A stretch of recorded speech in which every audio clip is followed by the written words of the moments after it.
The apron wasn't a choice anymore. It was a uniform. For 5 years, ever since my son Ryan married Madison Carter, I had become the unpaid help in my own Orange County home. My hands, once busy arranging flowers from my garden or turning the pages of a good book, were now perpetually chapped from scrubbing pots she left in the sink. My days were measured not in hours, but in loads of laundry and the cooling times of pies she would later claim as her own. I am Susan Miller. I am 66 years old. And my life had become a service entrance. Maddie, as she insisted everyone call her, was a master of performance. The soft click of her phone's camera was the soundtrack to my labor. She'd pose with the pot roast I'd tended to for 6 hours, tilting her head just so, a filtered smile and a caption full of lies, nothing like a home-cooked meal. Number trad wife number blessed. My son, Ryan, would watch from the sofa, scrolling on his own phone, oblivious. Or maybe just complicit. He saw his mother on her feet from dawn until dusk, but he only saw his wife's curated reality online. He'd like the photo, and in doing so, he'd validate the lie.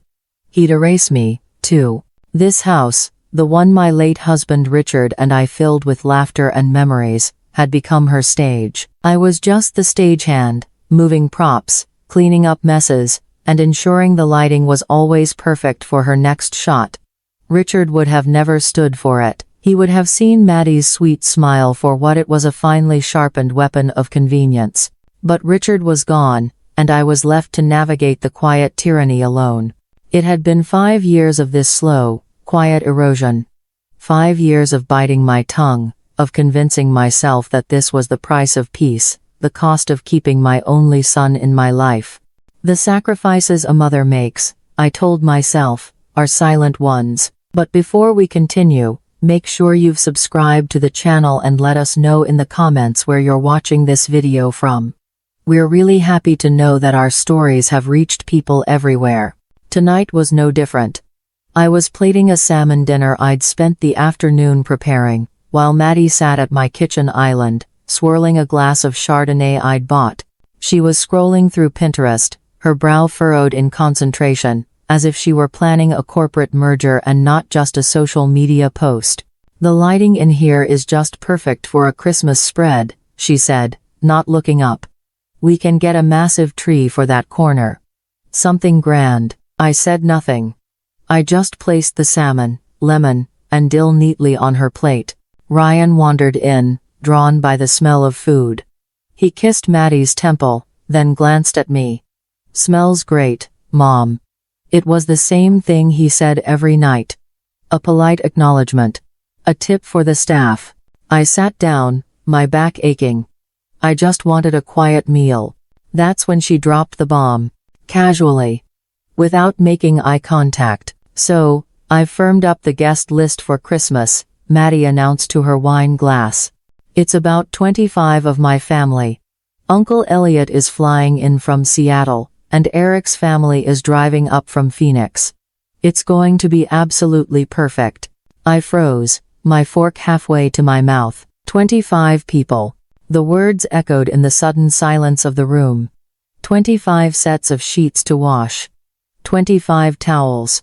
A week of breakfasts, lunches, and dinners for 25 mouths that were not my family.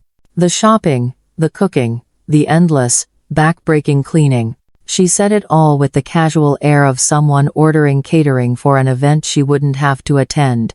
But she wasn't ordering catering. She was ordering me. Ryan finally looked up from his phone, a flicker of awareness in his eyes. He saw my face. But it was Maddie who spoke again, finally gracing me with her attention. She smiled, a bright, empty, terrifyingly confident smile. "I'll send you the list of dietary restrictions tomorrow, Susan," she said. "We'll need to make sure everyone is comfortable." She looked at me, expecting a nod. Expecting compliance. Expecting the maid to accept her duties. I placed my fork down on the plate with a soft clink. The sound was deafening in the quiet room. My heart was pounding, a hard, steady drumbeat in my chest. 5 years of swallowed words, of silent screams, of erased dignity, all rose in my throat. And in that quiet moment, something didn't break. Something was finally born.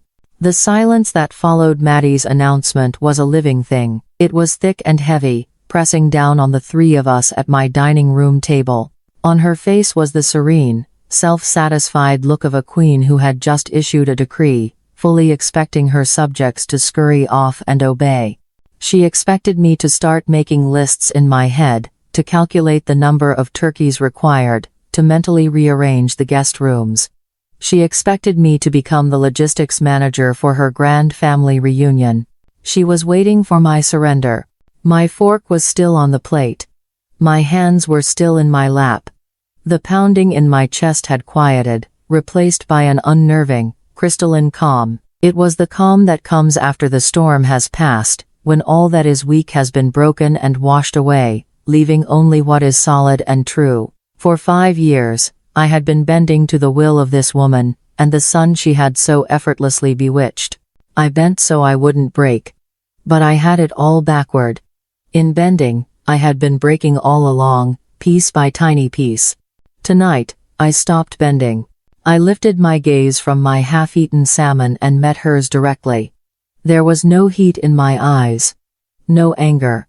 Just a quiet finality, a stillness she had never seen in me before. I let her wait in that silence for another beat, just long enough for the first flicker of uncertainty to cloud her perfect, Chardonnay-fueled confidence.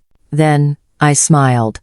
A small, polite, almost imperceptible smile. "Perfect," I said. My voice was even. So much steadier than I thought it would be. It didn't tremble. It didn't crack. It sounded like the voice of a stranger in my own home. Maddie's smile widened in relief. She'd heard the word she wanted. The machine was functioning as expected. She opened her mouth, ready to issue the next set of instructions, probably about gluten-free stuffing or ensuring Uncle Elliot's favorite brand of bourbon was stocked. But I wasn't finished, because I won't be here. The two halves of the sentence hung in the air, a statement of impossible contradiction. Perfect. I won't be here. The relief on Maddie's face curdled. It was a fascinating thing to watch, a masterpiece of micro-expressions. First, confusion. Her perfectly sculpted eyebrows drew together just a fraction. It was the look of someone trying to solve a simple math problem that suddenly refused to compute. 2 plus 2 was no longer 4. Her brain had hit an error message. The smile, that brilliant, weaponized smile, remained frozen on her lips, a relic of a victory she had declared too soon. It was a muscular habit, disconnected from the panic now beginning to dawn in her eyes. She didn't speak. She just stared, her wine glass held halfway to her lips. She froze. Ryan, ever the oblivious bystander, was the first to break the spell. He let out a short, nervous laugh, the sound grating in the tense atmosphere. "Ha. Good one, Mom," he said, looking back down at his phone, ready to dismiss it all as a bad joke. "For a second there, I thought you were serious." "I am serious, Ryan," I replied, my voice retaining that same unnerving calm. I turned my attention fully to him. "I have other plans for Christmas." He finally put his phone down. The screen went dark. He looked from me to Maddie, whose face was now a mask of disbelief. The plastic smile had finally dissolved, leaving behind something tight and ugly. "What plans?" Maddie's voice was sharp, accusatory. As if my having a life of my own was a personal betrayal to her. "What are you talking about, Susan? You always host Christmas. My family has already bought their tickets. Non-refundable." The entitlement was breathtaking. The assumption that my life, my home, my time, were all resources to be allocated by her, with my consent being a mere formality. The mention of non-refundable tickets was meant to be a checkmate, a guilt trip designed to corner me back into compliance. 5 years ago, it would have worked. A week ago, it might have. Not tonight. "That's a shame," I said, my voice still gentle. "Perhaps you should have consulted me before they booked them." This is the first I'm hearing of a guest list of 25 people. Consulted you? She sputtered, her voice rising. She slammed her wine glass down, the red liquid sloshing against the sides. You're my mother-in-law. This is the family home. We don't need to consult you to have family over for the holidays. Maddie, calm down, Ryan said, finally intervening, but his placating tone was aimed at her, not me. He turned to me, his face a mixture of frustration and paternal disappointment. Mom, what is this about? Are you feeling okay? You're being dramatic. Dramatic. The word landed like a slap. All the years I had silently cooked, cleaned, hosted, and catered to their every whim that was normal. The moment I drew a single, simple boundary for myself that was drama, I was being emotional. Unreasonable. I saw the narrative forming in his eyes, the one Maddie had so carefully crafted for him over the years. His mother was a sweet, but sometimes difficult, older woman who needed to be managed. I feel perfectly fine, Ryan, I said, looking my only son in the eye. I feel clearer than I have in 5 years. Maddie scoffed, pushing her chair back. This is ridiculous. It's 2 months until Christmas. You have plenty of time to prepare. Just tell me what you need me to pick up from the store. She still didn't get it. She thought this was a negotiation about a task. She thought I was angling for more help, for her to contribute a side dish or two. Her mind couldn't grasp the tectonic shift that had just occurred. There's nothing you need to pick up, Maddie. I explained patiently, as if to a child. Because the event you are planning is not happening. Not here. Then where are we supposed to have it? She shrieked. Are you kicking us out? Are you kicking your own son out for Christmas? Of course not, I said. You're welcome to be here, but if you want to host 25 of your relatives, you and Ryan will be doing the hosting. You will do the shopping, the cooking, the cleaning, and the serving. You can use your own money to pay for it all. And you will be the one sleeping on an air mattress when your Uncle Elliot takes your bedroom. The color drained from her face. The reality of the labor involved, the actual, physical work I did year after year, finally seemed to dawn on her. The magic show was over, she was being shown the wires and the trapdoors, and she was horrified. We can't do that. Ryan protested. We both work. Mom, that's what you're here for. You're retired. You have the time. That's what you're here for. The words hung between us, stark and brutal in their honesty. My purpose. My function. To serve. To be available. To have endless time that was not my own, but a resource for them to use as they saw fit. My retirement wasn't a reward for a lifetime of work, it was merely the next phase of my utility to them. I felt the last vestige of softness in me harden into steel. I pushed my own chair back and stood up. I was no longer just a participant in a tense dinner conversation. I was the owner of the house, the matriarch of what was left of my family, and the final authority within these 4 walls. I looked down at them, a couple suddenly looking very small and young at my table. This is not about time, or about chores, I said, and my voice was no longer calm. It was cold. This is about respect. The respect you have failed to show me for 5 years. The respect you don't even seem to understand is missing. I looked at Maddie, her face a storm of rage and confusion. You treat my home like a hotel, and you treat me like the hired help. You take credit for my work, you parade my hospitality as your own, and you have never once, not a single time, offered a genuine thank you. I then turned to my son. His face was pale. And you, I said, my voice softening with a pain I could no longer hide. You have watched it happen. You have stood by and let her. You have chosen her comfort over your mother's dignity, again and again. He flinched, looking away. He couldn't meet my eyes. Maddie, however, found her voice again, dripping with venom. You have no idea what you're talking about. We love you. This is your hormones or something. You're being selfish. Selfish. For wanting a Christmas to myself after 66 years. For declining to perform 16-hour days of unpaid labor. For simply saying no. I almost laughed. The audacity of it was a thing of terrible beauty. I walked over to the sideboard, the one Richard had refinished himself years ago. My hand rested on the polished wood. I could almost feel his presence, his quiet strength. He would be so disappointed in what I had allowed myself to become. But I hoped he would be proud of who I was becoming now. I turned back to face them. They were still at the table, trapped in the ruins of their evening. "You're right about one thing, Maddie," I said. "It is the family home." I paused, letting the words settle. My family's home. The one Richard and I bought and paid for. The one I maintain. The one in my name. I took a breath, and delivered the final, non-negotiable truth. The words that would end this argument, and this entire chapter of my life. It's my house. And it's my decision. My declaration hung in the air between us, as final and immovable as the walls of the house itself. My house. My decision. For a moment, there was nothing but the low hum of the refrigerator and the frantic, uncomprehending expressions on their faces. They looked like two chess players who had just watched a pawn sweep their queen from the board. It was a move they had never anticipated, a rule they didn't know existed.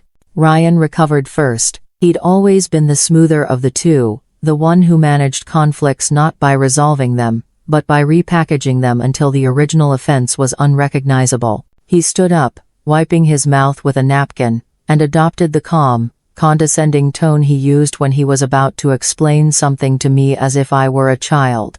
It was his managing Dad's finances after the funeral voice, his explaining the new smart TV remote voice.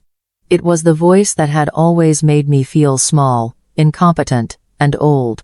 He began to circle the table, a predator pacing around its cornered prey. "Okay, Mom. Let's all just take a breath," he said, his hands held up in a gesture of peace. "You're clearly upset about something. You've been working so hard. Maybe you're just tired. Why don't you tell us what's really bothering you?" There it was. The first move. The subtle pivot. My firm, clear boundary was not a decision to be respected, but a symptom to be diagnosed. I wasn't a person with agency, I was a problem to be solved. He wasn't listening to my words, he was listening for the flaw in my reasoning, the emotional crack he could pry open to regain control. Maddie, seeing her husband take the lead, shifted her own tactics. Her overt rage subsided, replaced by a practiced look of wounded concern. She was a chameleon of manipulation, and she was following his lead. She leaned forward, her voice dripping with the syrupy sweetness she reserved for public appearances and getting what she wanted. "Susan, of course it's your house," she cooed. "No one is saying it isn't. We just love you, and we worry. This isn't like you. To be so hostile. Did we do something to offend you? You know you can tell us anything." They were working in concert. A tag team of psychological warfare. He was dismissing my intellect, she was questioning my emotional stability. It was a pincer movement designed to isolate me, to make me doubt my own perception of reality. To make me believe that the problem wasn't their outrageous demand, but my unreasonable reaction. It was gaslighting, pure and simple, and they were masters of the craft. "I am not upset, Ryan," I said, my voice as level as the polished floorboards beneath my feet. "And I'm not being hostile, Maddie. I am being clear. I have made a decision about how I will be spending my holiday. I am communicating that decision to you. But it's completely out of the blue." Ryan's voice rose, the mask of calm slipping. "You're blindsiding us. Maddie's family is counting on this. You're being dramatic." "The only thing dramatic," I countered, "is the assumption that my home and my labor are a public utility, available without notice or consent. The only thing that is out of the blue is a guest list of 25 people I've never seen." Ryan ran a hand through his hair, exasperated. "Mom, this is what family does. We support each other. It's Christmas." He threw the word out like a shield. Christmas. The season of obligation. The ultimate excuse for trampling boundaries. You're right, I agreed. So let's find a solution that shows support for everyone. I looked directly at Maddie. If you're set on hosting your family, you can simply hire caterers. It would be much easier on everyone. Whole Foods does a beautiful spread. Or you could get a few honey-baked hams. It would be festive and no one would have to lift a finger. The silence that followed this suggestion was more profound than the one before. It was a silence born not of shock, but of sheer, unadulterated horror. Maddie's jaw literally dropped. The look on her face was one of absolute revulsion, as if I had just suggested she personally slaughter a pig in the living room. Catering? She finally whispered, the word coated in disgust. Catering? Ryan stared at me as if I'd lost my mind. Mom, why in the world would we pay for that? Do you have any idea how much that would cost for 25 people? It would be thousands of dollars. Yes, I said calmly. I imagine it would. But, you can do it for free, he stammered, the ugly, unspoken truth finally spilling out into the open. You're a wonderful cook. You enjoy it. I held his gaze. Do I? I asked, my voice soft. Do I enjoy spending a week scrubbing, chopping, and baking while the rest of the family relaxes? Do I enjoy cleaning up after everyone has gone to bed, my feet throbbing, my back on fire? Have you ever once asked me if I enjoy it, or did you just assume my happiness was irrelevant? He had no answer. He just looked away, a flush creeping up his neck. Maddie, however, had found her footing again. This was territory she understood, money. It's completely irresponsible to waste thousands of dollars when we have a perfectly good resource right here, she said, waving a dismissive hand in my direction. As if I were a Cuisinart. That money could be going toward our future. Toward things we need. What you need, I said, is to host a party to impress your relatives. What I need is to not be treated as your indentured servant. Our needs are not compatible. This is so unfair. She cried, her voice cracking with theatrical despair. You have this big, beautiful house that you barely use, and you're begrudging us one family holiday? You know, for all intents and purposes, this is basically our house anyway. She let the last word hang in the air, a lazy, entitled afterthought. Anyway. And then she added the final nail. Someday. The room went cold. The hum of the refrigerator seemed to fade into nothingness. It was the single most honest thing she had ever said to me. In her mind, I was already gone. I wasn't a person living in my home, I was a ghost, a temporary occupant in her future property. My life was just an inconvenient waiting period she had to endure before she could cash in. Every meal I cooked, every chore I did, wasn't a gift of love from a mother. It was rent. It was me paying my dues for the privilege of existing in the space she had already claimed as her own. I looked at Ryan, waiting for him to be horrified. Waiting for him to leap to my defense, to tell his wife how monstrous and cruel that statement was. He said nothing. He just stood there, his eyes fixed on the floor. His silence was his consent. His silence was his agreement. In that moment, the last flickering ember of hope for the son I once knew was extinguished. The boy who brought me dandelions and drew clumsy pictures of our family was gone. In his place stood this stranger, a man who saw his own mother as a line item in his wife's long-term financial plan. I finally understood. This wasn't about a holiday. It wasn't about chores or cooking or even about respect. It was about ownership. They felt they already owned me, my home, my assets. My refusal wasn't just an inconvenience, it was a breach of a contract they had written in their heads without my knowledge. I was an appliance that had suddenly stopped working, and they were furious that it was disrupting their plans. I took a slow, deliberate breath. The pain was a physical thing, a cold weight in my chest. But beneath the pain was something else. A foundation of granite. The argument was over. The negotiation was finished. There was nothing left to say that could change the new reality that had just been so brutally exposed. "Get out," I said. The words were quiet, devoid of anger. They were a simple statement of fact. "What?" Ryan looked up, his face a mask of confusion. "I want you both to leave my house," I repeated, my voice still quiet, but now edged with ice. "The discussion is over." "You can't be serious," Maddie scoffed, though a flicker of genuine fear had finally entered her eyes.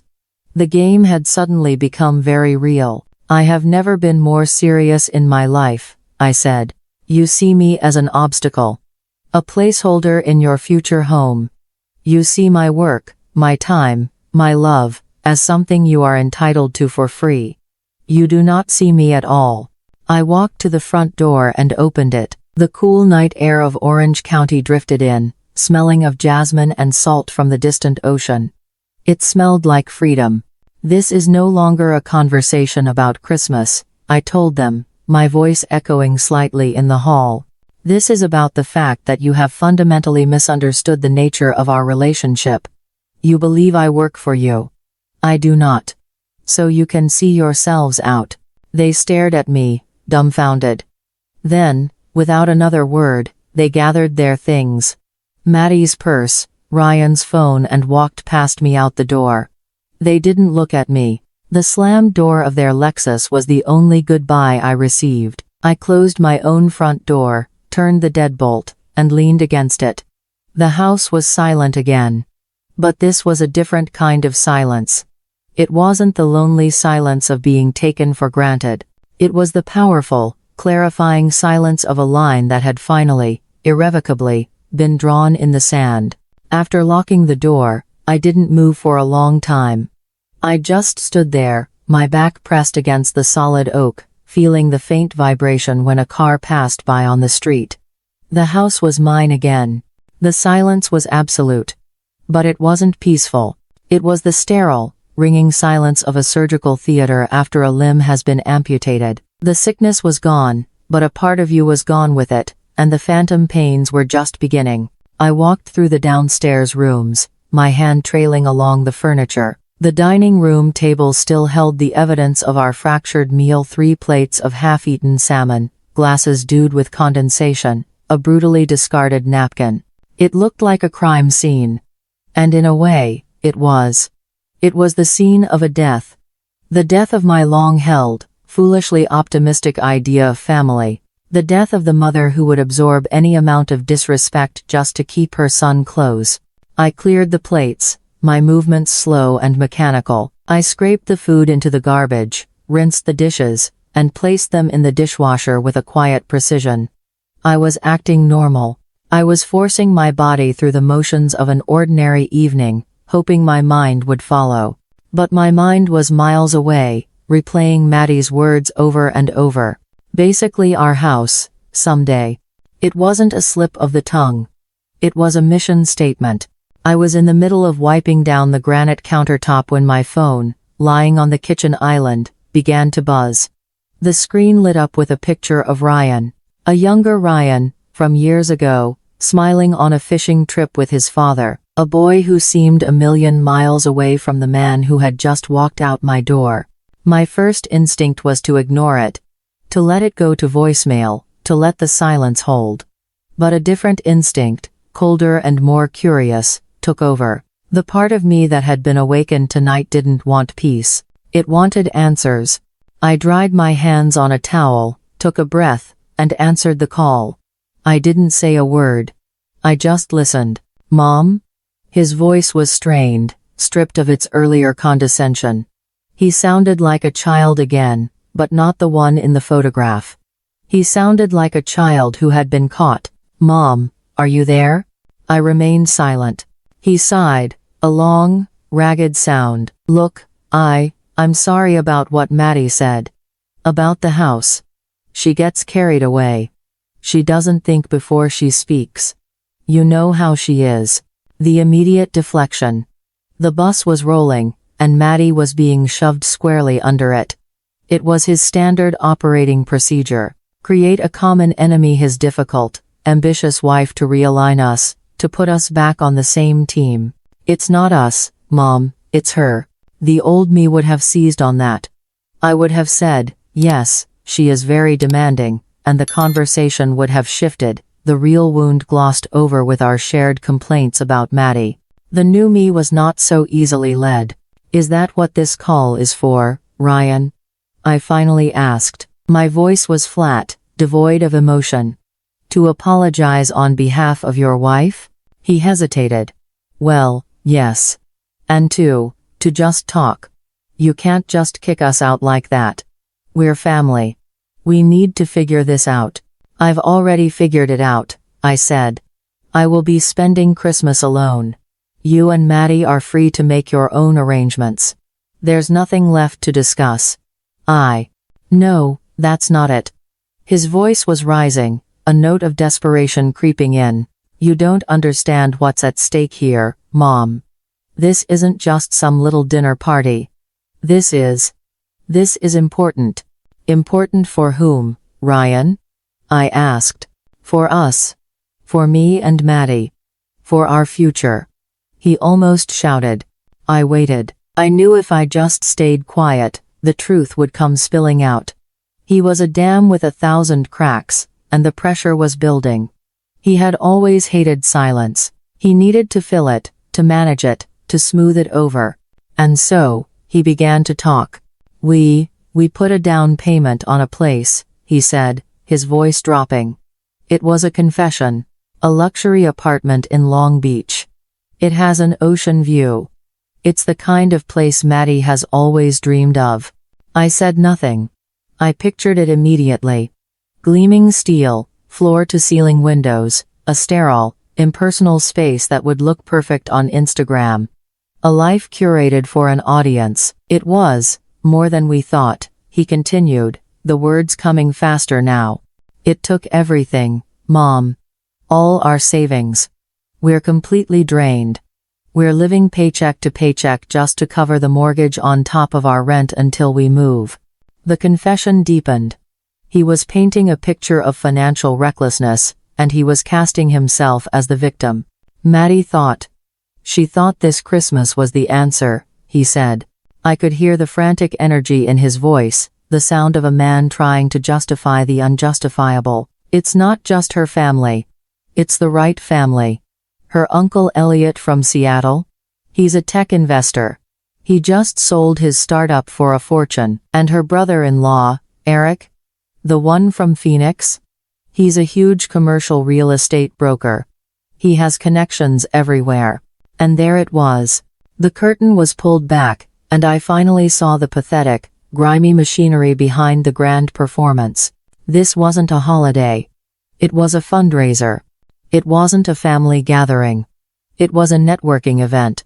It was a carefully staged piece of theater designed to present an image of effortless success and classic, old money stability. And my house, my beautiful, warm, paid-for home in Orange County was not the venue. It was the main prop. I was not the hostess. I was the unpaid caterer and set decorator for their elaborate public relations campaign. Every perfect meal I would have cooked, every beautifully folded napkin, every festive decoration I would have arranged, would have been part of the lie. A lie designed to entice these wealthy relatives into investing in the fraudulent brand of Ryan and Maddie. They weren't celebrating family, they were soliciting funds. They were looking for favors, for business opportunities, for a cash infusion to rescue them from the consequences of their own vanity. The dots connected with a sickening click. Maddie's obsession with photos. Her constant need to portray a life of quiet luxury. Their anger at my suggestion of catering. It wasn't about the money they'd have to spend, but the authenticity of the performance they would lose. A catered meal says you have money. A home-cooked feast prepared by a doting matriarch in a timeless family home says you have class. It says you have roots, stability, heritage. It was all a lie, and I was the cornerstone of it. So you're broke, I said, the words falling like ice chips into the phone. You spent all of your money on a down payment for an apartment you can't afford, and now you need to put on a show for Maddie's rich relatives to bail you out. Ryan was silent for a moment. He had confessed, and he had expected sympathy. He had expected me to say, "Oh, my poor boy, why didn't you tell me?" He had expected me to immediately pivot to solving his problem. Because that's what I had always done. Instead, I had given him the cold, unvarnished truth. "It's not like that," he mumbled, but his voice had no conviction. "We just need a little help to get to the next level. Elliot could fund my business idea. Eric could find Maddie a better location for her boutique. This is our one shot to make things happen, Mom." And it all needed to be perfect. The perfect house, the perfect meal, the perfect family Christmas. The perfect lie. And my role in this perfect Christmas? I asked, my voice dangerously quiet. Was it just to cook and clean? Or was I meant to perform, too? Was I supposed to smile and play the part of the happy, supportive mother, all while you used me and my home as bait? "No, Mom, please," he begged. "Don't make it sound so ugly." Ugly? I almost laughed. The sound was harsh and foreign in my throat. "I don't have to make it sound ugly, Ryan. It is ugly. It is the ugliest thing I have ever heard." Maddie's words came back to me then, no longer just an insult, but a chilling piece of a larger strategy. Basically our house, someday. It wasn't just about inheritance. It was about collateral. It was about the value of the asset they were leveraging in their minds. They weren't just living in the present at my expense, they were borrowing against my future, against my death. They had drained their own savings, and now they were positioning themselves to drain my life's work next. This Christmas performance was just the first step. "I understand now," I said, and the clarity was a painful, searing thing. This was never about family. It was about image. And money. And greed. "You're twisting it," he pleaded. "Please, Mom. Just think about it. We're your family. Our success is your success. Don't you want us to be happy?" It was his last card. The guilt card. "Your happiness is dependent on my sacrifice. My dreams are more important than your dignity." "What I want, Ryan," I said, standing up a little straighter, "is a son who respects me more than he fears his wife's ambition. What I want is to not be a pawn in a desperate, pathetic get-rich-quick scheme. What I want is to be seen as your mother, not your perfectly good resource." I let the words hang there, a final verdict. "I have to go now," I said, my voice as calm as a frozen lake. "Mom, wait." He cried out, his voice thin with panic. "What are we going to tell them? What are we going to do?" "Mom." I thought of the 25 relatives with their non-refundable tickets, all expecting a perfect Southern California Christmas. I thought of Maddie, having to explain to her rich uncle why the stage for her performance had suddenly vanished. I thought of the beautiful, empty apartment in Long Beach, waiting for the money they didn't have. A problem of their own making. "That sounds like a you problem, Ryan," I said. "Not a me problem." And I ended the call. I placed the phone face down on the counter. The house was silent again. But this time, it was different. The phantom pains were gone. The hollow shock had been replaced by a cold, galvanizing rage. They hadn't just taken me for granted. They had put a price tag on my life, and they were about to find out, to their profound and everlasting regret, that I was no longer for sale. I stood in the silent kitchen for a long time after ending the call with Ryan. His panicked, pleading voice still seemed to hang in the air, a ghost of the son I once knew, but the cold rage in my heart was not born in that moment. It was not a reaction to his pathetic confession about the apartment or the scheme to impress Maddie's relatives. The phone call hadn't been a revelation. It had been an echo. An echo of a discovery I had made 3 months earlier, on a quiet Tuesday afternoon that had started just like any other. The memory was so vivid it felt like the present. The late summer sun had been streaming through the bay window, dust motes dancing in the golden light. I was sorting the mail at the kitchen island, a mundane, daily ritual. Bills, junk mail, a catalog for a garden supply company. And then, I saw it.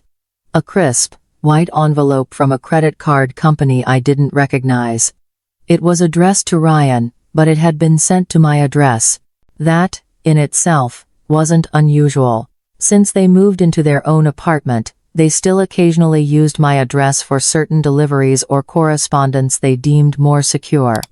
It was a phrase Maddie had used, one that I now understood meant, hidden from prying eyes. My home was their private mailbox. My first thought was that it was a mistake, a pre-approved offer. But the window on the envelope showed a balance due. Curiosity, tinged with a mother's familiar, low-grade worry, got the better of me. I slid it open. I told myself I was just checking for fraud. But a deeper, colder part of me knew I was looking for something else. I was looking for a truth I had been actively avoiding for years. The paper inside was flimsy, but the numbers printed on it were crushingly heavy. The balance was just over $17,000. I sank onto a kitchen stool, the statement trembling in my hand. I scanned the itemized list of charges. There were no groceries, no gas station fill-ups, no ordinary expenses of a young couple. It was a litany of pure indulgence. A weekend at a 5-star resort in Napa.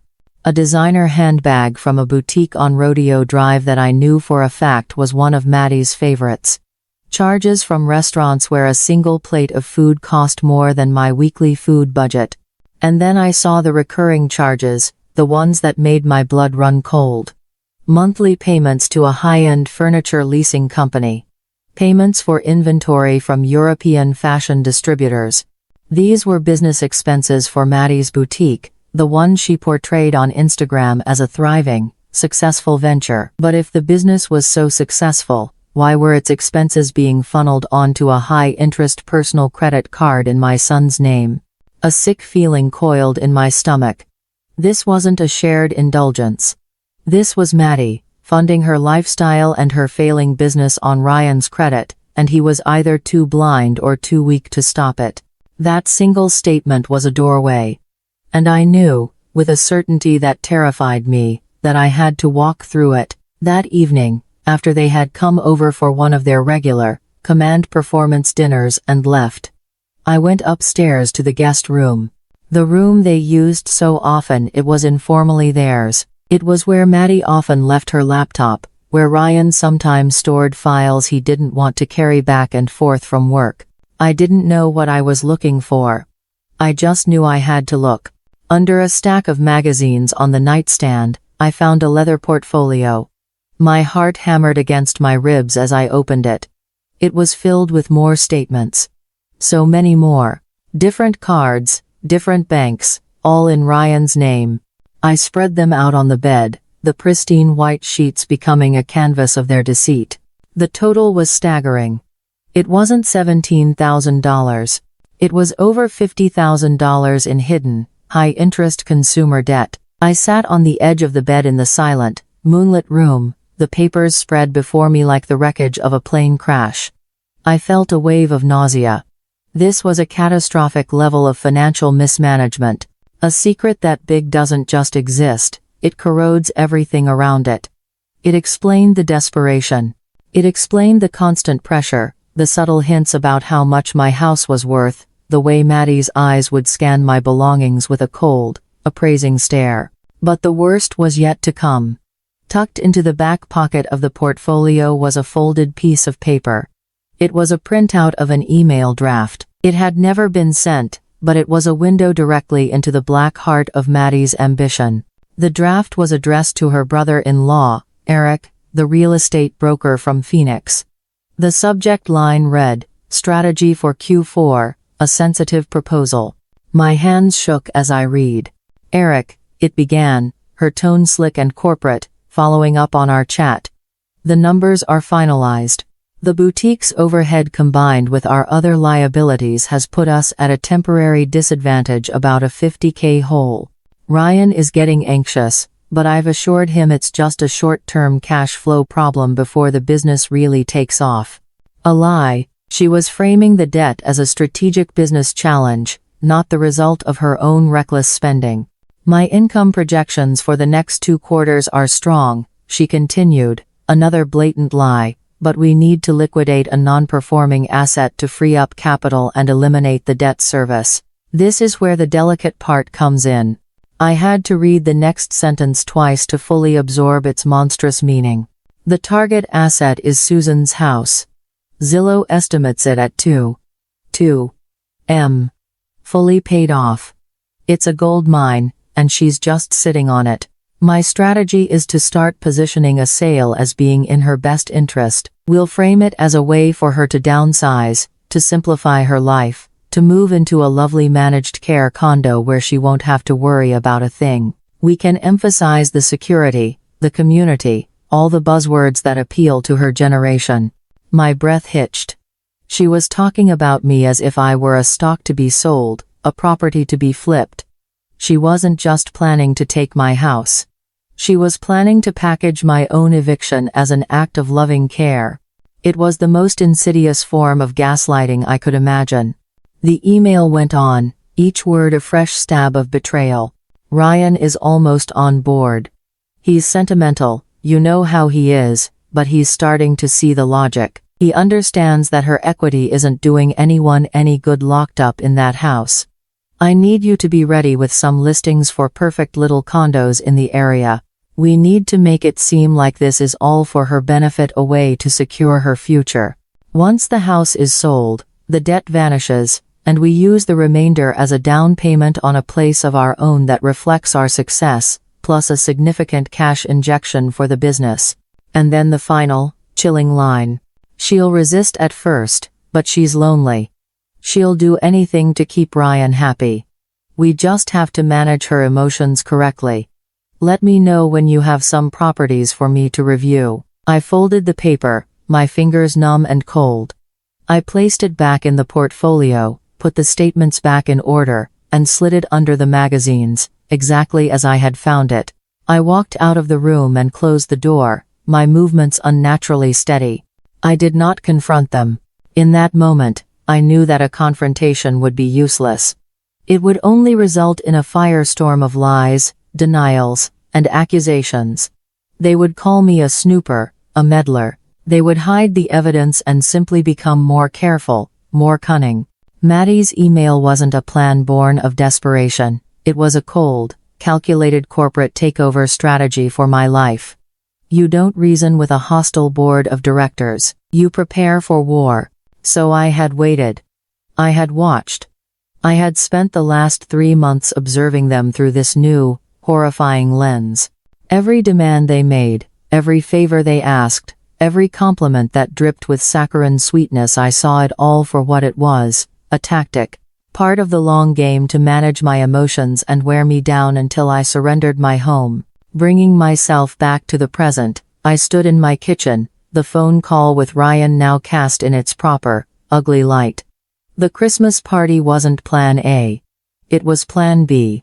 When their subtle campaign to get me to sell my house hadn't yielded immediate results, they had panicked. The debt was piling up, the down payment on the Long Beach apartment had pushed them over the edge, and they had pivoted to a new strategy: monetize the house not by selling it, but by using it as a stage to fleece wealthy relatives.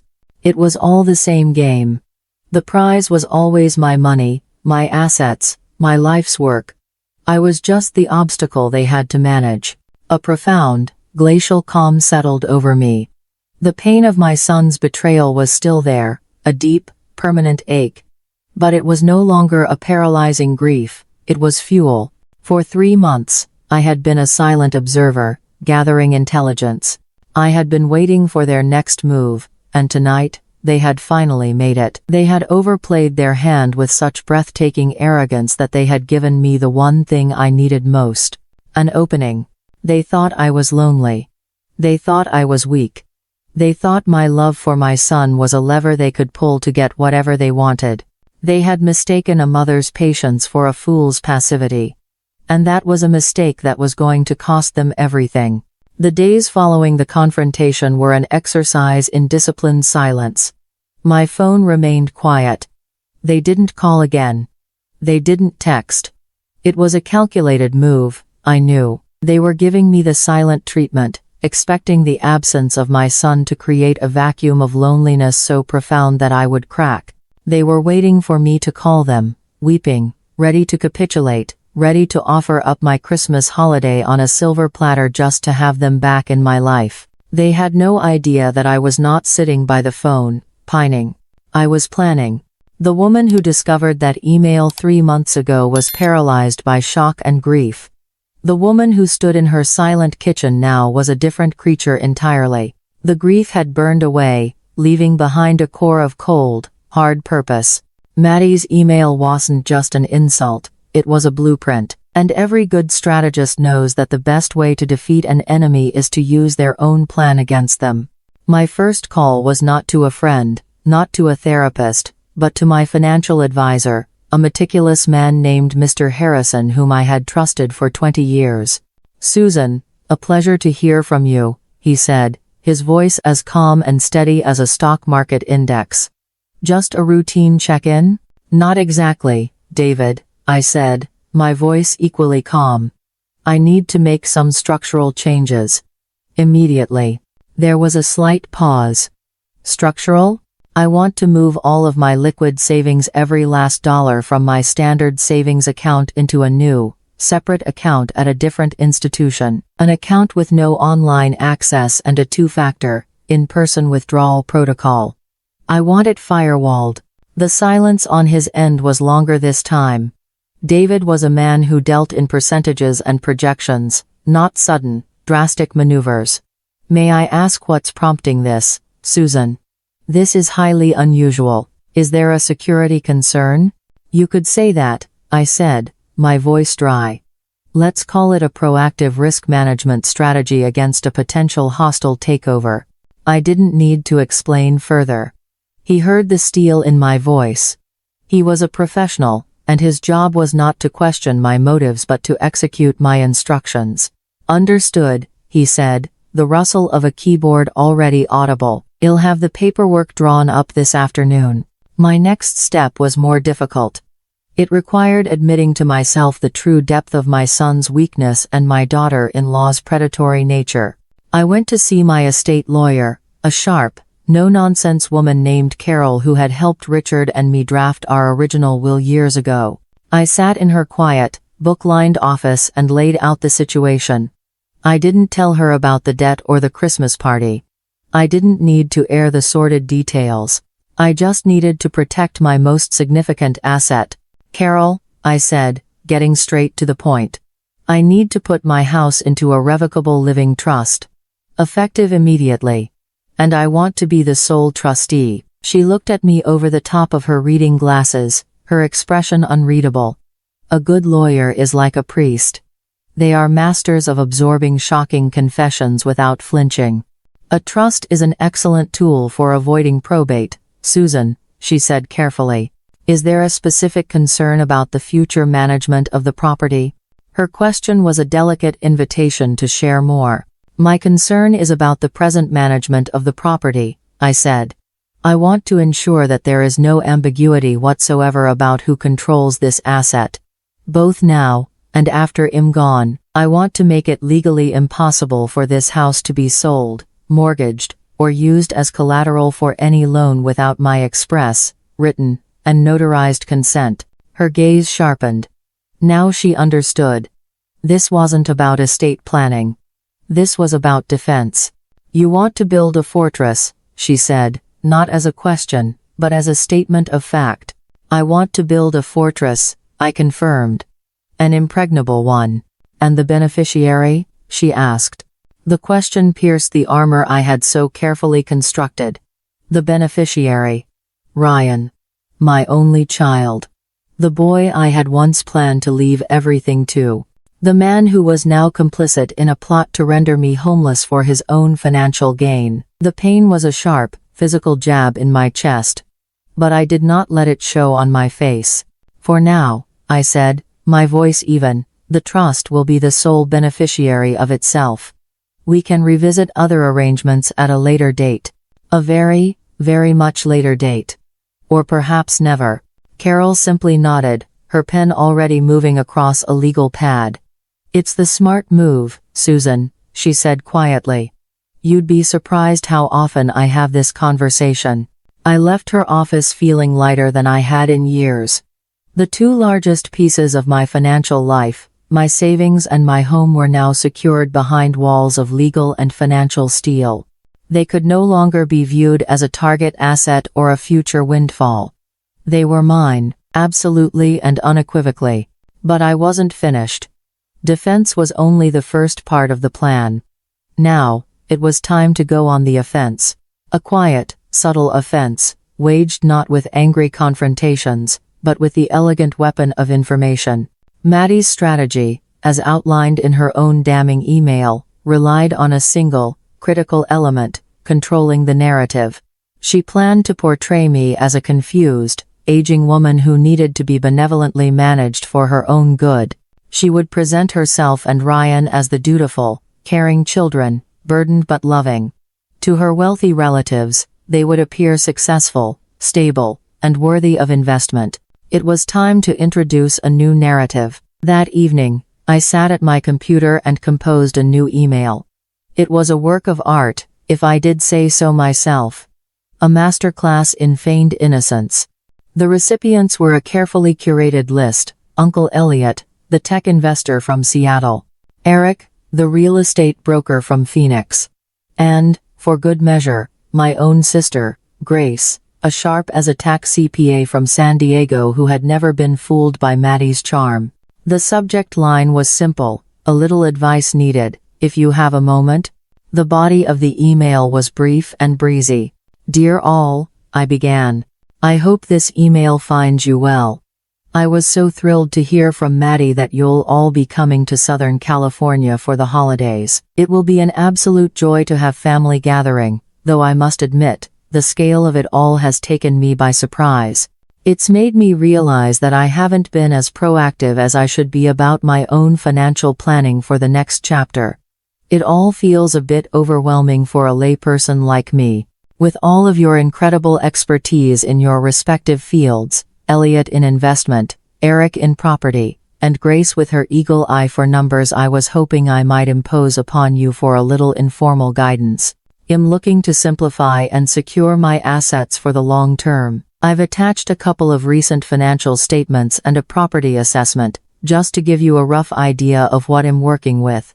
No need for a deep dive, of course, but any top-line thoughts you might have would be so appreciated. Perhaps we could even find a moment to chat when you arrive. Looking forward to seeing you all soon. Warmly, Susan. It was perfect. It was polite. It positioned me not as a victim, but as a proactive, intelligent woman taking control of her future. It subtly undermined Maddie's narrative by revealing that I was the one initiating financial discussions, not the other way around. And then, the final, surgical strike. The attachments. The first was a clean, simple summary of my investment portfolio, showing a healthy, well-managed retirement fund. The second was the most recent property tax assessment for my house, clearly stating its value and showing, unequivocally, that it was owned free and clear, with no liens or mortgages. The final attachment was the masterstroke. It was a password-protected PDF file labeled Household Expense Projections, CS, Draft. The password, which I included in the body of my email, was Family First 25. Inside that PDF was not a projection. It was a meticulously compiled spreadsheet. On one side, it showed the legitimate, documented monthly expenses for running my home. On the other side, it showed the $50,000 of hidden debt from Ryan's credit card statements, itemized and dated. Napa weekends. Designer handbags. Inventory for the boutique. I didn't label it as debt. I didn't editorialize at all. I simply listed the expenditures under a neutral heading. Additional R. Miller discretionary spending. Q2, Q3. I was not making an accusation. I was simply presenting data. Raw, undeniable data. I was an open book. I attached the files, took a deep breath, and hit send. The trap was set. I knew what would happen next. Elliot, the savvy investor, would see the debt and immediately question the viability of any business idea Ryan might pitch. Eric, the real estate broker, would see the pristine state of my property and contrast it with the financial recklessness on the spreadsheet. And my sister, Grace the CPA, would see the numbers and immediately smell the acrid scent of financial fraud. They would start asking questions. Not of me, but of each other. They would compare notes. The image of the perfect, successful young couple would begin to crack before they even boarded their flights. Sure enough, less than 24 hours later, the replies started trickling in. Polite, concerned, and all containing a variation of the same sentence. This is very interesting, Susan. Actually, we were thinking of flying in a day early to avoid the holiday rush. Would that be a problem? Maddie had no idea. She thought her influential relatives were coming a day early because they were excited to see her. She thought the stage was being set for her triumph. She had no idea that they were arriving early for an entirely different reason. They were coming for an audit. And the performance had just been cancelled. The week before Christmas arrived with a strange and unsettling calm. The usual festive chaos that would have been engulfing my life, the frenzied trips to the grocery store, the scent of pine needles and baking gingerbread, the endless lists taped to the refrigerator was completely absent. My house was quiet. My schedule was empty. It felt like the eerie stillness before a tsunami, a silent drawing back of the tide before the inevitable wave. Ryan and Maddie were still maintaining their radio silence. It was a strategic withdrawal, a childish attempt to punish me with their absence. They were undoubtedly stewing, furious and panicked, trying to concoct a plan C now that their perfect Christmas stage had been denied. They likely assumed I was doing the same, sitting at home, miserable and alone, consumed by regret.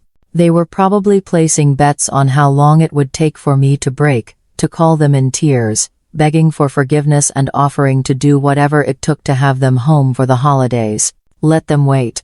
While they were imagining my lonely torment, I was executing the final phase of my own plan. My countermove was not born of anger or a desire for petty revenge. It was a lesson. A practical, hands-on tutorial in the one subject they had so profoundly failed to grasp, reality. For years, they had lived in a fantasy world I had unwittingly subsidized, a world where pantries magically restocked themselves, refrigerators were perpetually full, and beautiful holiday settings appeared overnight through sheer force of will. It was time for their education to begin. My first move was to finalize my own Christmas plans. I had no intention of holing up in a generic hotel room in Miami, as I might have once done to create distance. That felt like running away. I wasn't running. I was making a stand. So I booked a suite at a luxurious resort in Laguna Beach, a mere 20-minute drive from my house. It was a place Richard and I had loved, with sprawling balconies that overlooked the Pacific Ocean. It was close enough to be a presence, a quiet reminder that I was not gone. I had simply chosen a better place to be. It was an act of defiant self-care, a declaration that my comfort and happiness were now my top priority. With my own sanctuary secured, I turned my attention to the house. The house they believed was basically theirs. On the morning of December 22nd, 2 days before the relatives were scheduled to arrive, I began the systematic dismantling of the illusion. I started in the kitchen, the heart of their assumptions.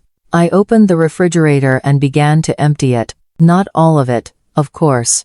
That would be wasteful. I left the condiments, the jar of pickles, the half-empty bottle of ketchup. I left the bare essentials of a vacant space, but everything else was packed into coolers. The organic eggs, the artisanal cheeses, the fresh vegetables from the farmer's market, the prime cuts of meat in the freezer, all of it was coming with me. My next stop was the pantry. I stood before the shelves I had so carefully curated over the years, a library of culinary potential. The imported pastas, the organic broths, the high-end olive oils, the sacks of flour and sugar that were the foundation of every holiday cookie and cake. One by one, I packed them into sturdy moving boxes. I left them a single, sad-looking can of chickpeas and a box of saltine crackers. Let them be creative. My work was methodical, silent, and deeply satisfying. Each item I removed was a brick being pulled from the wall of their entitlement. They operated under the assumption that my home was a fully stocked, 24/7 convenience store, open for their exclusive use. They were about to discover that the store was under new management, and the inventory had been liquidated. Next, I went to the dining room. Tucked away in the large mahogany buffet that had been my grandmother's was my treasure, the fine china, the sterling silver flatware, the crystal glassware. These were not just things, they were heirlooms, each piece imbued with the memory of 100 family dinners, of laughter and celebrations long past. Maddie had always adored using them, not for their history, but for their aesthetic. They were perfect props for her Instagram feed, adding a touch of old money elegance to her curated image. I carefully wrapped each plate, each goblet, each fork, in soft tissue paper and placed them in padded storage containers. I took the boxes down to the basement and tucked them away behind a stack of old furniture, locking the door behind me. I did the same with my holiday decorations. The hand-stitched stockings, the antique German ornaments, the beautiful nativity scene Richard had carved for me one Christmas. Everything that made the house feel like a home during the holidays, everything that created the magical ambiance they took for granted, was now under lock and key. They wanted to host Christmas? Fine. Let them start from scratch. Let them go to Target on December 23rd and fight the frantic crowds for a string of tangled lights and a box of cheap, plastic ornaments. The final touch was the most satisfying of all. I had a weekly cleaning service, a wonderful team of women who kept my large house sparkling. Maddie, of course, presented this to her friends as her own doing, often posting pictures of the gleaming floors with captions like, "A clean home is a happy home. Number housewife." Oh. I picked up the phone and called the service. "Maria, it's Susan Miller," I said. "I'm so sorry for the short notice, but I need to cancel my service for this week. And the next. I'm going out of town." There was a pause. "But Mrs. Miller, your daughter-in-law called us yesterday," Maria said, a note of confusion in her voice. "She gave us a long list of extra things to do. Deep clean the guest rooms, polish the silver. She said you were having a big party." My hand tightened on the phone. The audacity. She hadn't even asked me, she had just gone behind my back and started issuing orders to my staff, as if she were the lady of the manor. "Yes, well, there's been a change of plans," I said, my voice sweet as honey. "Maddie and my son will be handling all the preparations themselves this year. So you and your team can enjoy a well-deserved holiday break. Please, charge me for the cancellation." "It's my pleasure." I hung up, a slow smile spreading across my face. I pictured Maddie, swanning into the house, expecting to find it immaculate and ready for her guests, only to be met with the quiet, dusty reality of a home that had been left to its own devices. By late afternoon, my work was done. I packed my own suitcase, filling it with comfortable clothes, a few good books, and the bottle of champagne I had been saving for a special occasion. As I stood in the hallway, ready to leave, I took one last look around. The house looked neutral. It was clean but sterile. It had walls and furniture, but its soul had been packed away in boxes. It was no longer a warm, welcoming home. It was just a property.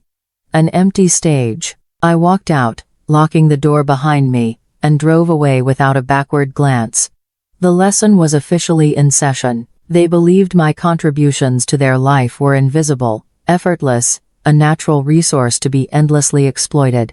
They were about to receive a detailed, itemized invoice for my absence, payable not in dollars, but in panic. As I checked into my beautiful oceanfront suite, the setting sun painting the sky in fiery strokes of orange and pink, I felt a sense of peace I hadn't experienced in 5 years. I was not the villain of this story. I was not the selfish, dramatic mother they had tried to paint me as. I was simply the ghost in their machine, and I had just gracefully, quietly, and completely unplugged it. The chaos would begin soon. And I would not be there to manage it. I let the silence last for 3 hours. 3 hours of exquisite, uninterrupted peace. I sat on my balcony in Laguna Beach, wrapped in a plush hotel robe, a glass of chilled champagne in my hand. The only sound was the rhythmic sigh of the Pacific Ocean as it met the shore below. The sky bled from deep violet into an inky, star-dusted black.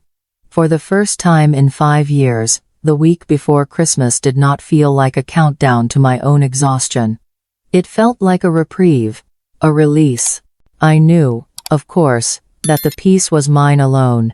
Back at the house, the silence was likely of a different sort, a stunned, confused, and rapidly curdling silence as Ryan and Maddie walked into the sterile shell I had left for them. They would have arrived expecting the warm, festive embrace of a home ready for the holidays. They would have expected the scent of cinnamon and pine, the welcoming glow of lamps left on for them, a refrigerator stocked with their favorite snacks. They would have found none of it.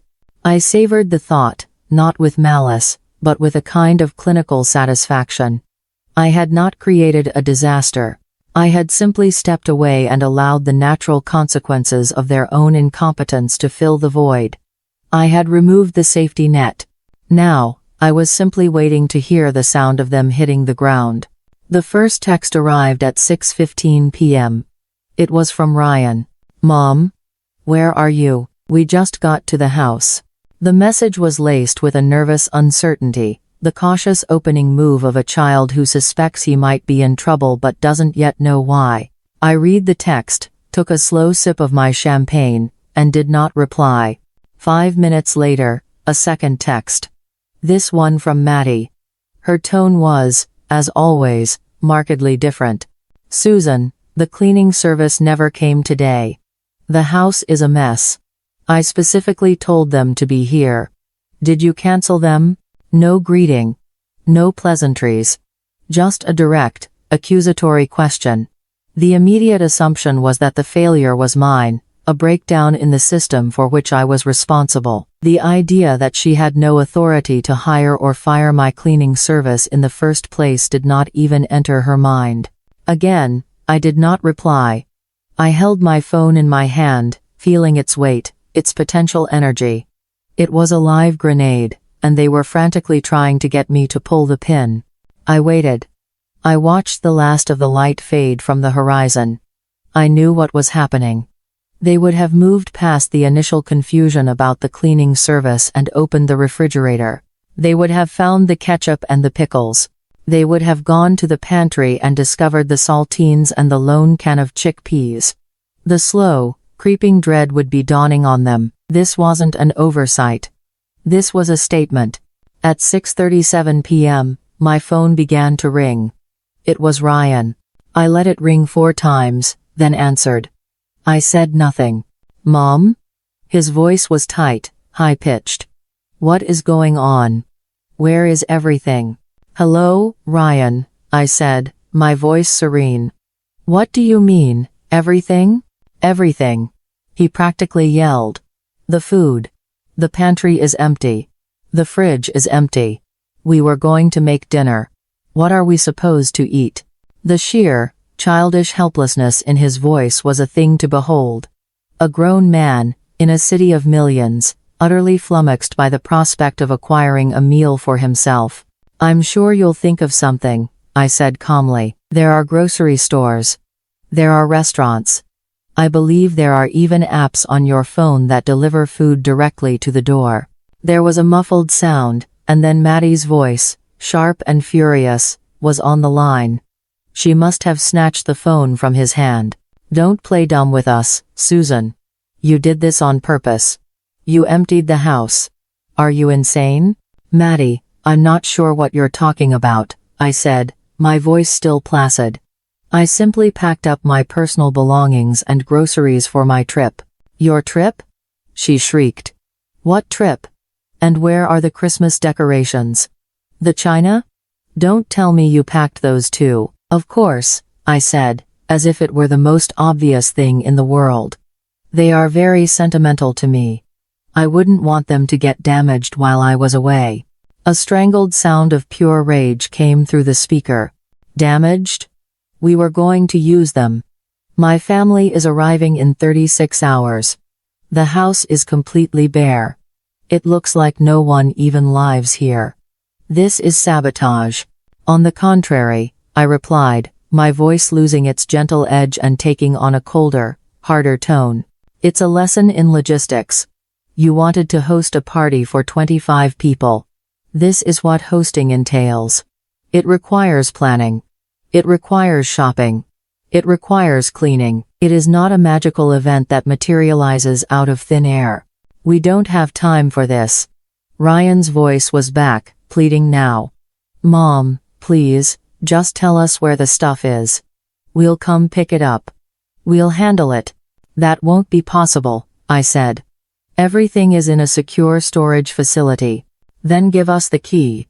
No. The word was so simple. So small. But it was a wall of solid granite. It was the end of the conversation. What do you mean, no? He stammered. I mean that the responsibilities you have so eagerly claimed are now yours to bear, I said. You wanted to be the hosts. So host. I could hear Maddie in the background, her voice a furious, rising tide. This is insane. She's trying to ruin everything. She's a selfish, vindictive. I didn't need to hear the rest. My point had been made, their fantasy had collided with the brick wall of reality, and the wreckage was spectacular. I held the phone to my ear and delivered the final, liberating sentence. The words I had been waiting 5 years to say. You are adults. Figure it out. And I hung up. I placed the phone on the table beside me, face down. The storm had broken. The panic was no longer a theoretical concept, it was a raging wildfire back at my house, and I had just hung up on the fire department. They would be staring at each other in the silent, empty kitchen, the full weight of their predicament finally crashing down upon them. The clock was ticking. Their guests, their investors, their marks were arriving at 8 a.m. on Christmas Eve. In 36 hours. They had no food. No decorations. No fine china. No plan. I pictured them scrambling, their weaponized incompetence suddenly turning on them. They would get on their phones, trying to order groceries from an app, only to find that every single delivery slot for the next 2 days was completely booked. It was the week of Christmas. The entire county was in a state of logistical lockdown. They would have to go to the stores themselves. They would have to brave the frantic, seething crowds at Costco and Whole Foods. They would have to fight over the last turkey, stand in checkout lines that snaked through the entire store, and then haul hundreds of dollars worth of groceries home by themselves. And then, the real work would begin. The cleaning, the cooking, the decorating, all the invisible labor I had performed for years, the work they had deemed so insignificant, was now an insurmountable mountain rising before them. My phone buzzed again. A text from Ryan. Mom, please. This isn't funny. Maddie is crying. You're ruining Christmas. I looked at the message, at the pathetic, transparent attempt to manipulate me with guilt. Maddie is crying. I had very little doubt that she was. But they weren't tears of sadness. They were tears of pure, unadulterated rage. The rage of a thwarted narcissist, of a queen whose subjects had suddenly and inexplicably walked off the job. I did not feel a shred of pity. I felt clarity. This panic wasn't about a holiday. It was about the sudden, terrifying realization that their primary resource had just gone offline.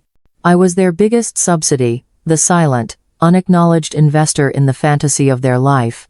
And I had just divested. I stood up and walked to the edge of the balcony, breathing in the cool, salty air. I left the phone on the table. Let it buzz. Let them descend into their self-made chaos. Their education had begun. The tuition was steep, but the lesson was one they desperately needed to learn. Tonight, they would not be sleeping in a perfectly prepared guest room. They would be sleeping in the bed they had made. And it was going to be a long, cold, and uncomfortable night. I slept that night with a depth and tranquility I hadn't known was possible. There were no 4 a.m. wake-up calls from my own anxious mind, no mental lists of ingredients to buy or sauces to prepare. I woke to the gentle sound of the ocean, not the blaring alarm I usually set for holiday baking marathons. I ordered room service a perfect omelette and fresh squeezed orange juice and ate it on my balcony, watching the early morning surfers carve lines across the slate-gray waves. My phone, which I had silenced before bed, was a dark, silent rectangle on the nightstand. I left it there. I felt no compulsion to check it, no curiosity about the torrent of panicked texts and missed calls that had surely accumulated overnight. Their chaos was their own. It could not touch me here. My peace was a fortress, and I was its sole, contented occupant. Back at my house, I knew, the atmosphere would be the polar opposite. The sun would be streaming into the kitchen, illuminating not a scene of festive preparation, but one of grim, sleep-deprived desperation. I pictured the two of them, hollow-eyed and frayed, surrounded by the debris of their failed attempts to conjure a Christmas out of thin air. Perhaps they had made a frantic, late-night run to a 24-hour grocery store, returning not with the gourmet ingredients for a feast, but with a sad assortment of whatever was left on the picked-over shelves. The clock was their enemy now. It would be ticking with a malevolent insistence, each passing minute bringing them closer to the moment of their exposure. 8 a.m. The arrival of the vanguard. The moment their carefully constructed illusion of effortless success would be put to the test, and they had nothing. No decorations. No food. No plan. Only their panic. It was 7:45 a.m. when I finally picked up my phone. The screen flared to life. A battlefield of notifications. 37 missed calls. A string of increasingly unhinged text messages from both Ryan and Maddie, arias of blame, pleading, and pure rage. I didn't read them. I didn't need to. I already knew the story they told. Instead, I opened a new message. My fingers moved with a calm, deliberate purpose. The recipients were Uncle Elliot, Eric the broker, and my sister, Grace. The message was short. Good morning, everyone. I hope your travels were smooth. I'm so sorry I couldn't be at the house to greet you in person. A last-minute commitment has me away until this evening. Ryan and Maddie have eagerly taken the reins for all the holiday hosting this year, and I know they're incredibly excited to have you all there. Enjoy the family time. It was a masterpiece of plausible deniability. On the surface, it was a polite, welcoming note from a mother-in-law graciously stepping aside to let the younger generation shine. But I knew how they would read it. They, who had seen my spreadsheet. They, who were already primed with questions and suspicions. They would see the subtext immediately. They would understand that I had not been pushed aside. I had strategically withdrawn. I was giving them a gentle nudge, a quiet instruction. Observe. I hit send, then placed the phone face down once more. The fuse was lit. All I had to do now was wait for the sound of the explosion. The first car to pull into the driveway at 8:02 a.m. was a sleek, black Tesla, the kind of vehicle that hums with the quiet confidence of new money. Out stepped Uncle Elliot, his wife, and their 2 teenage children. Elliot was a man who radiated an aura of calm, analytical power. He had not built a tech empire by being easily fooled. He saw the world in terms of data, systems, and efficiencies, and he could spot a flawed business plan from a mile away. He would have taken in the scene in a single, sweeping glance. The bare, unadorned porch, devoid of the usual welcoming wreath. The dark windows, with no festive lights twinkling within. The distinct lack of any delicious, welcoming aroma of coffee or baking wafting from the door.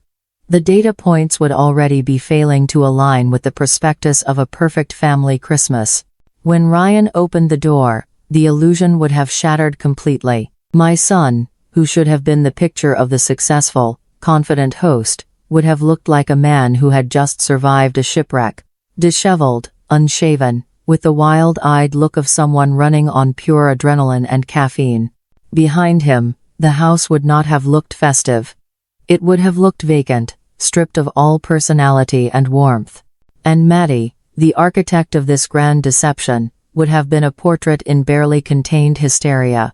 Her smile would be stretched too tight, her voice pitched a little too high. She would have launched into a frantic, pre-rehearsed explanation, a flurry of excuses about a delayed delivery of decorations, a mix-up with the caterer, a story that would sound increasingly thin and desperate with every word. Elliot, I knew, would have just nodded, his expression unreadable. He would have processed her excuses not as reasons, but as variables in a rapidly deteriorating equation. He and his family would have stepped inside, their luggage clattering on the bare hardwood floors, the sound echoing in the cavernous silence of the living room where a grand Christmas tree was supposed to be. The arrival of my sister, Grace, and her husband 10 minutes later would have amplified the pressure exponentially. Grace is a CPA. Her entire world is built on the foundation of verifiable facts and the unforgiving logic of a balance sheet. She has a built-in, professional-grade detector for financial discrepancies, and her tolerance for nonsense is zero. She would have walked into that house, taken one look at Maddie's brittle smile and the stark, empty rooms, and immediately understood that she was not at a holiday gathering.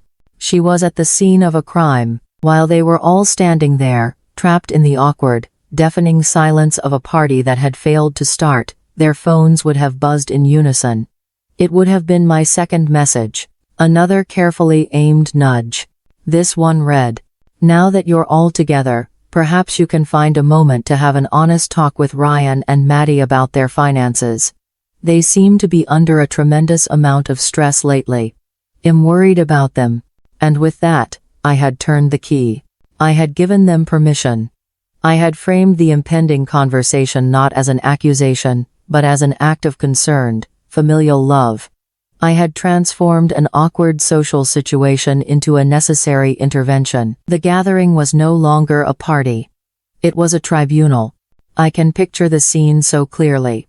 They would have ushered Ryan and Maddie to the dining room table, the very table where this all began. The table, now bare and unadorned, would feel less like a place for a feast and more like an interrogation table. Elliot, Eric, and Grace would have taken their seats, their expressions a mixture of concern, disappointment, and a dawning, steely-eyed anger. The questioning would have begun gently, led by Elliot's calm, probing inquiries.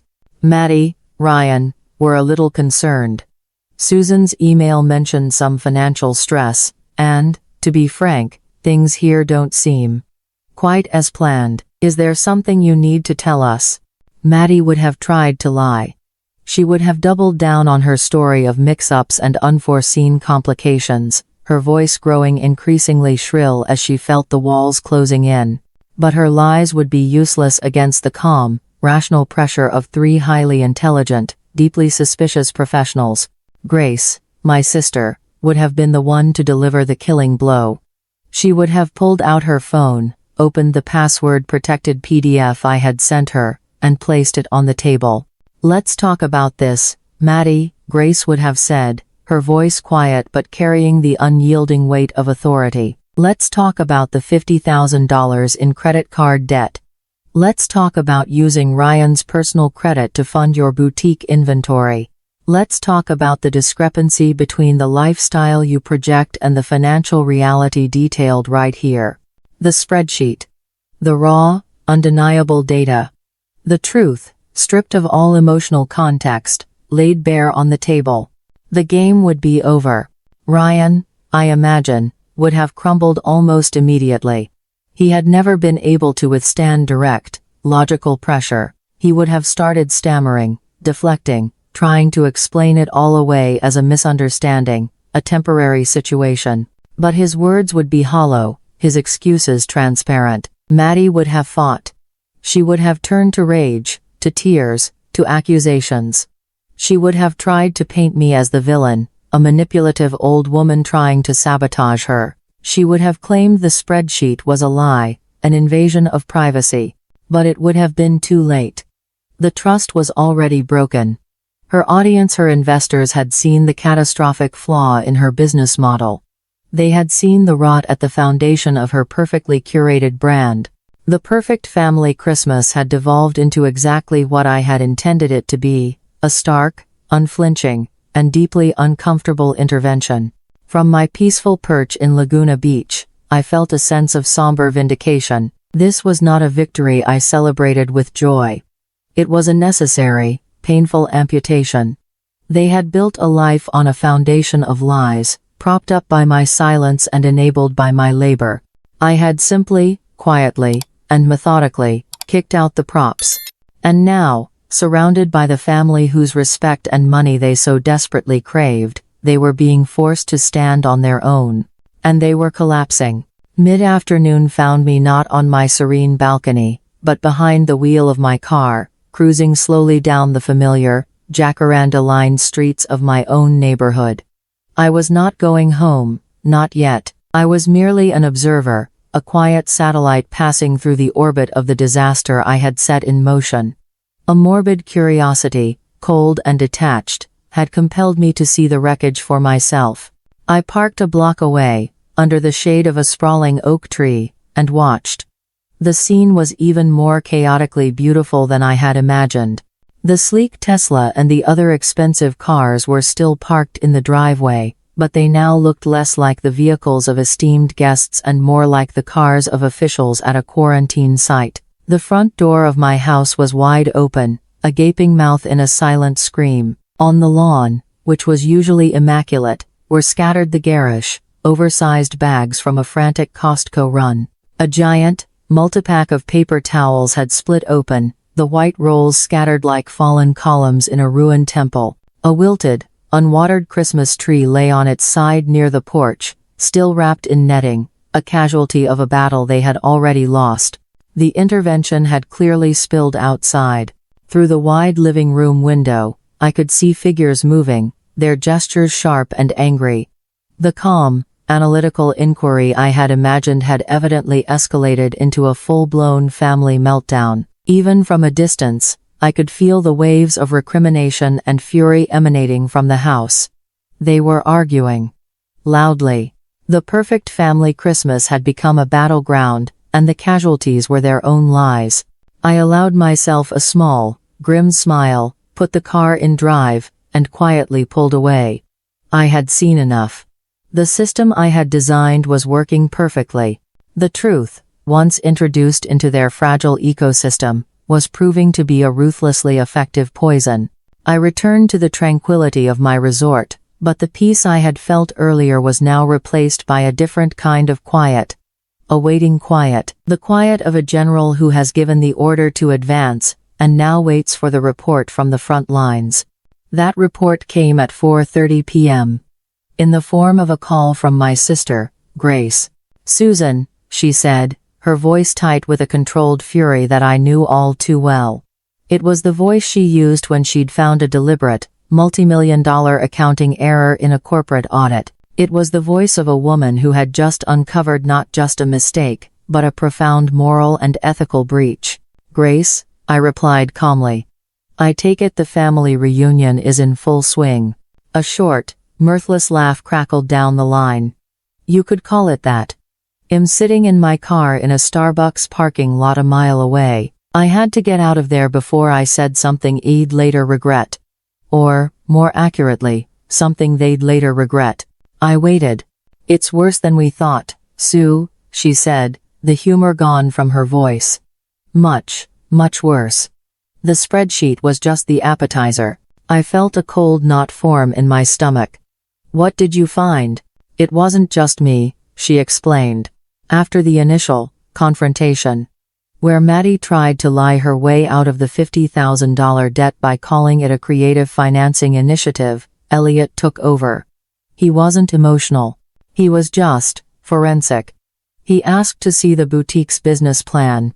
He asked to see their personal bank statements. He told them that if they wanted his help, they had to be completely transparent." Grace paused, and I could hear her take a deep, steadying breath. "They were stupid enough to show him. I think they still believed they could spin it, that they could control the narrative. They can't. The narrative is a 5-alarm fire. She began to lay it out, her words precise and damning, the verbal equivalent of a prosecutor's opening statement. First, the boutique is a catastrophic failure. It's hemorrhaging money. The income Maddie claimed in that email to Eric? The one you found. Completely fabricated. She's been cooking the books, inflating her sales figures by running Ryan's credit cards through her own payment system. She's essentially been paying herself with her husband's debt. It's a closed loop of financial insanity. I closed my eyes, the sheer, idiotic desperation of the scheme making me feel dizzy. But that's not the worst of it, Grace continued, her voice dropping lower, colder. Elliot was looking at their bank statements and noticed a series of unusual, recurring deposits. Small, regular amounts. Too regular to be income. He asked about them. And? I whispered. And that's when it all came apart. Maddie finally broke down. Not in tears of remorse, mind you, in tears of pure, cornered animal rage. She admitted it. She's been borrowing money. From her other relatives. The ones who weren't invited to this little investor showcase. My blood went cold. How? I asked. On what grounds? Grace's voice was laced with pure contempt. On the grounds of your good name, Susan. She's been telling them a story. A sad, pathetic story about how you're having financial difficulties in your old age. How you're struggling to keep up with the property taxes on your big, expensive house. How you're too proud to ask for help. I felt the air leave my lungs. She hadn't just been planning to take my house. She had been actively, maliciously destroying my reputation, painting a picture of me as a feeble, destitute old woman to elicit sympathy and cash. She told them, Grace continued, her voice shaking with anger, that any money they loaned to her and Ryan would be considered an advance on their inheritance. A way to help you out now, which would be repaid with interest from your estate later. I was speechless. The audacity, the sheer, ghoulish cruelty of it. She was borrowing against my death, using a fictional version of my poverty as collateral. How much? I finally managed to ask, from what we can piece together from her screaming confession. About $20,000, Grace said. Little amounts here and there, from second cousins and elderly aunts. People who trusted her. People who loved you. This was no longer about entitlement or disrespect. This was not a family drama. This was fraud. It was a calculated, predatory scheme. She had identified the two most valuable assets in her orbit, my financial stability and my family's love for me. And she had weaponized both of them for her own gain. The Christmas party now made even more sickening sense. It was a tiered event. The A-list relatives, like Elliot and Eric, were there to be pitched for large-scale investment. The B-list relatives, the ones she'd already bilked, were mercifully absent, their small loans already secured. So, the family's reaction? I asked, my voice a strained whisper. Outrage, Grace said, the word sharp and final. Absolute, unequivocal outrage. Elliot looked at her like she was a piece of code that had become sentient and malignant. He told her that he wouldn't invest a single dollar in a business, or a person, with such a profound lack of integrity. Eric, who had apparently been considering partnering with Maddie on a new retail space, just stood up, said the deal is off, and walked outside. I think he's been on the phone with his lawyer ever since. The perfect Christmas. The one shot to make their dreams happen. It had not just failed. It had backfired in the most spectacular way imaginable. They hadn't just failed to gain new investors, they had been utterly and permanently discredited in front of the very people they sought to impress. And Ryan? I asked, my heart aching with a dull, familiar pain. What did my son do? Grace sighed, a sound of deep, weary disappointment. He just stood there, Sue. He looked like a ghost. He kept mumbling, I didn't know it was that bad. I didn't know. Whether he's a fool or a co-conspirator, I can't quite tell. But in the end, it doesn't really matter. He stood by, and let it happen.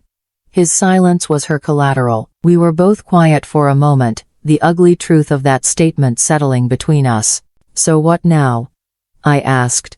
Now, the family is in damage control mode, Grace said. Eric and Elliot are calling the relatives who were conned, explaining the situation. Every single one of them has revoked their loans. They're demanding to be repaid. Immediately. All financial support has been completely and totally cut off. They are on an island, Sue. And the tide is coming in.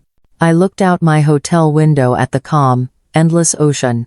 The tide was indeed coming in. But it was a tide of my own making. A tide of consequences.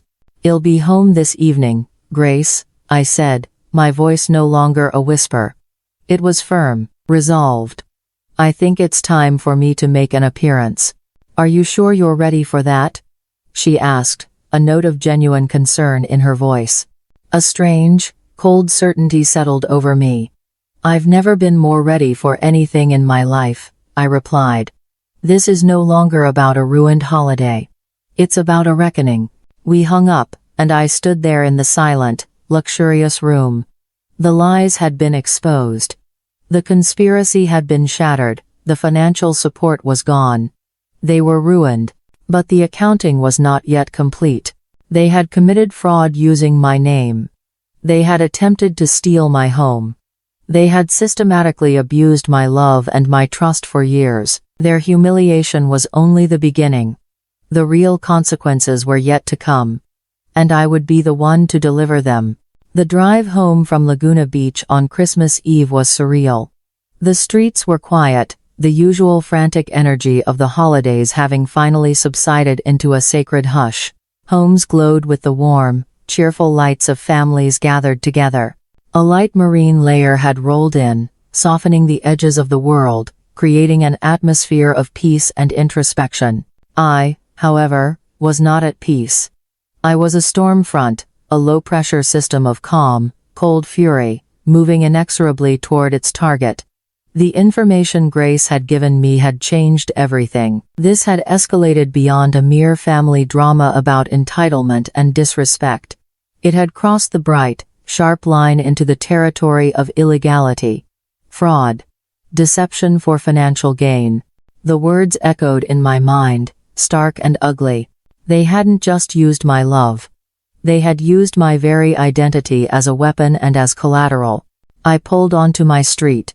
The familiar jacaranda trees, bare of leaves, formed a skeletal canopy overhead. There were still several cars parked in front of the house, a testament to the fact that the family tribunal was still in session, though likely in a state of exhausted, bitter stalemate. The Costco bags were gone from the lawn, a small concession to appearances, but the sad, netted Christmas tree still lay on the porch like a forgotten corpse. I did not pull into the driveway. I parked across the street, took a deep breath, and got out of the car. My heels made a sharp, decisive click on the pavement as I walked across the street. Each step was deliberate, a drumbeat marking the end of my silence, the end of my absence.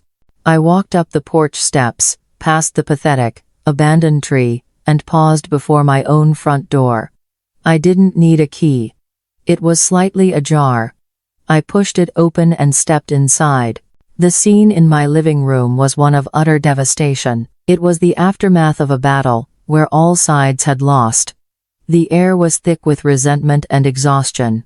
Elliot and Eric were sitting in armchairs, staring blankly into space, their faces grim masks of disgust. My sister Grace was on the sofa, a protective arm around her husband, her expression hard as flint.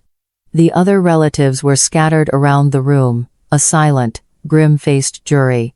And in the center of it all were Ryan and Maddie. They looked ruined.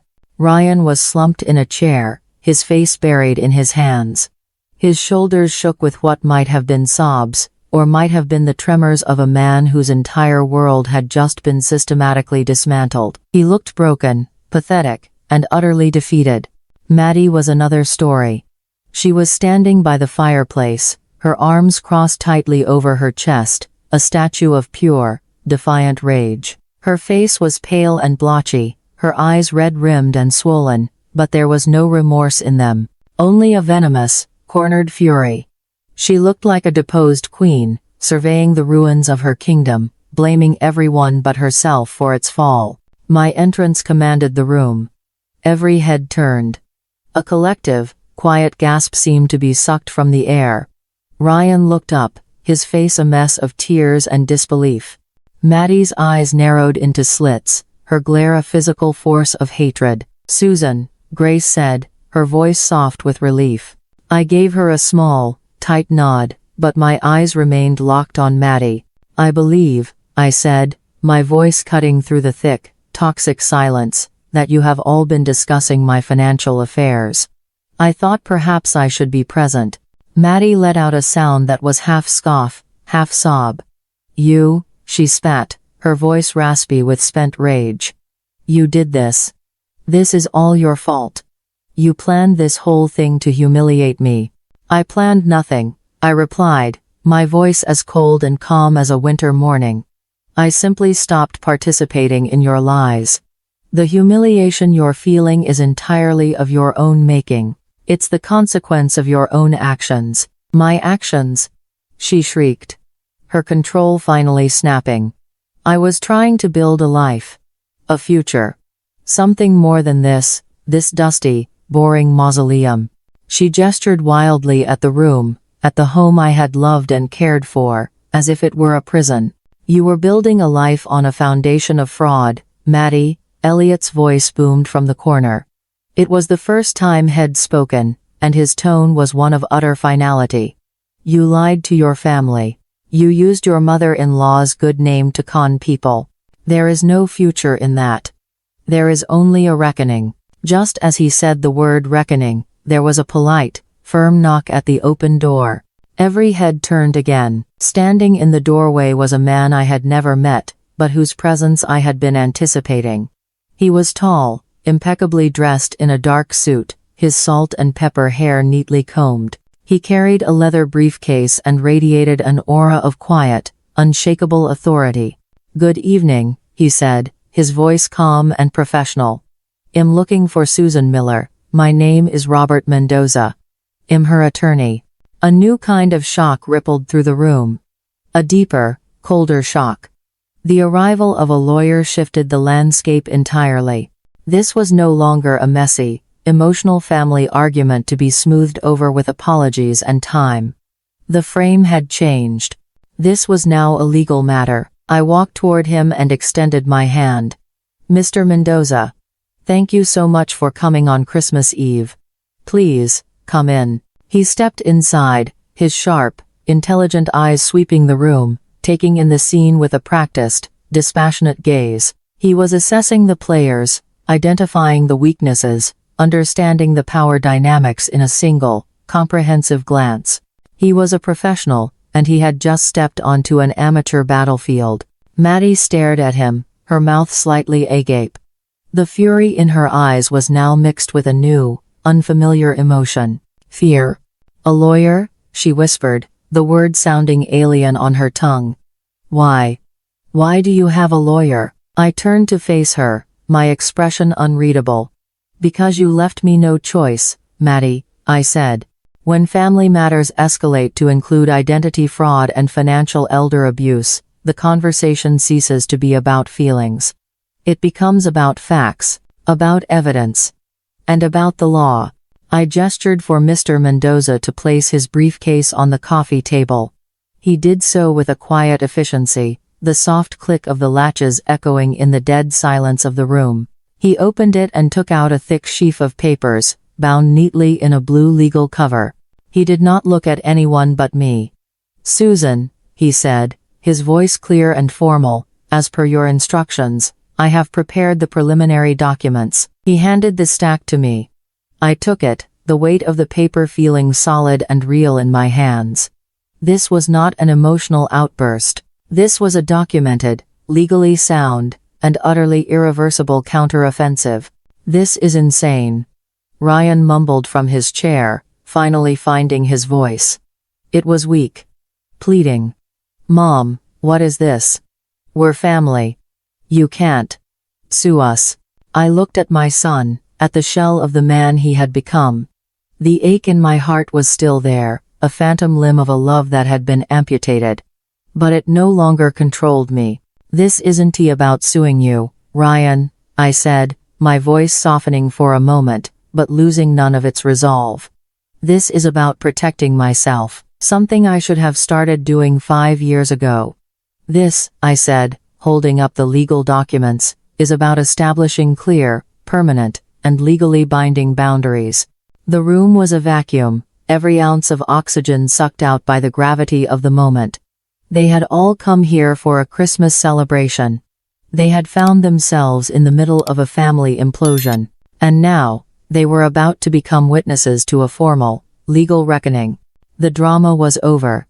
The consequences were about to be served, and my lawyer was here to ensure that the delivery was flawless. Mr. Mendoza stood beside the coffee table, a calm, immovable anchor in the swirling sea of my family's emotional wreckage. He was not a participant in their drama, he was a clinician, present to deliver a diagnosis and prescribe a harsh but necessary course of treatment. The sheaf of papers in my hand was not a weapon of anger. It was a shield. It was the legal and moral codification of the word no, a word I was finally learning to use with surgical precision. I did not hand the documents to Ryan or Maddie. That would have implied a negotiation, an invitation for them to argue or plead. This was not a negotiation, it was a pronouncement. I placed the papers firmly on the coffee table, facing them, a silent testament to the new reality. What? What is that? Ryan asked, his voice barely a whisper. He looked at the thick stack of paper as if it were a venomous snake, coiled and ready to strike. I let Mr. Mendoza answer. His voice was dispassionate, carrying the neutral, irrefutable weight of the law.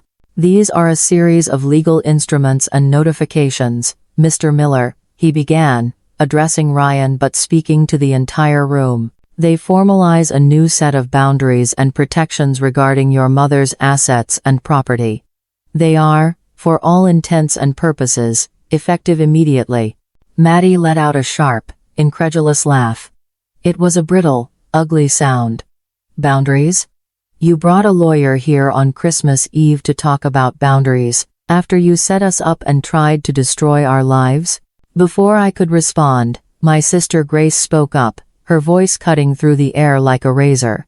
He's here, Maddie, because you committed fraud. You used Susan's name to solicit loans under false pretenses. That's not a boundary issue. In some states, it's a felony. I suggest you close your mouth and listen. Maddie's mouth snapped shut. The word felony hung in the air, sucking the remaining defiance out of her.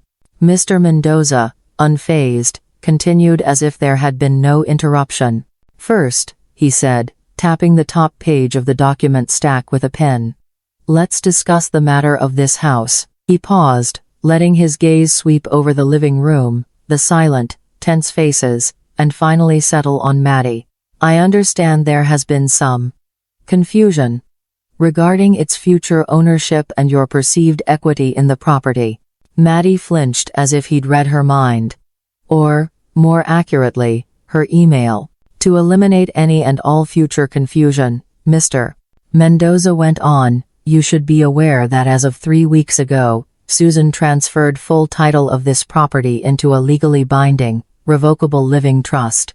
She is the sole trustee. The trust is the sole owner. He let that sink in.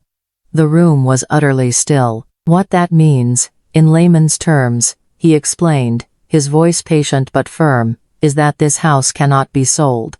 It cannot be mortgaged. It cannot be used as collateral for a loan.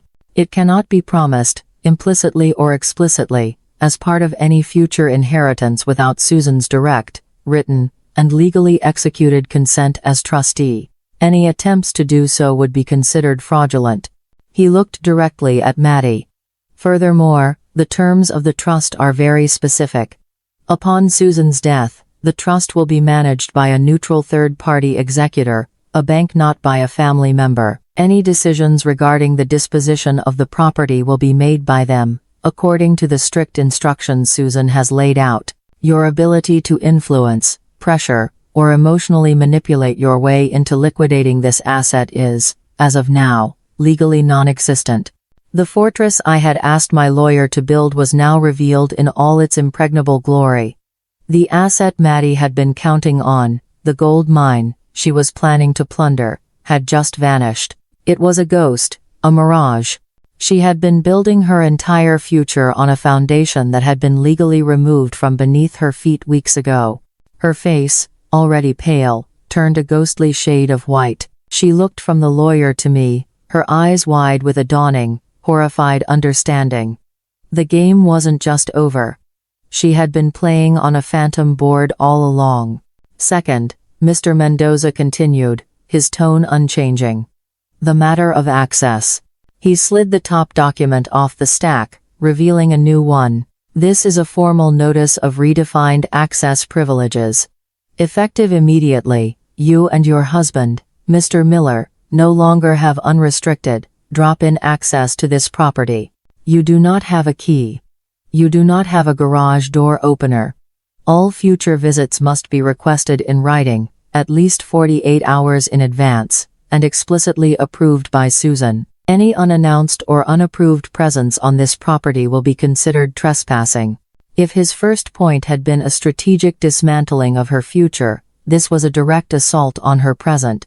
He had just legally revoked her status as a privileged family member and reclassified her as a guest who had to ask for permission. The look on her face was one of profound, personal insult. She had treated my home like her own personal clubhouse for 5 years, and she had just had her membership brutally revoked. Ryan finally spoke, his voice cracking. Mom. You're kicking us out. No, Ryan, I said, my voice softer than the lawyer's but no less firm. I am not kicking you out. I am taking back my key. There is a difference. This is my home. Not your halfway house, not your social club, and not the headquarters for your wife's business schemes. It is a private residence. And from now on, it will be treated as such. The finality in my voice left no room for argument. At this point, the family fallout, which had been simmering in the background, began to boil over.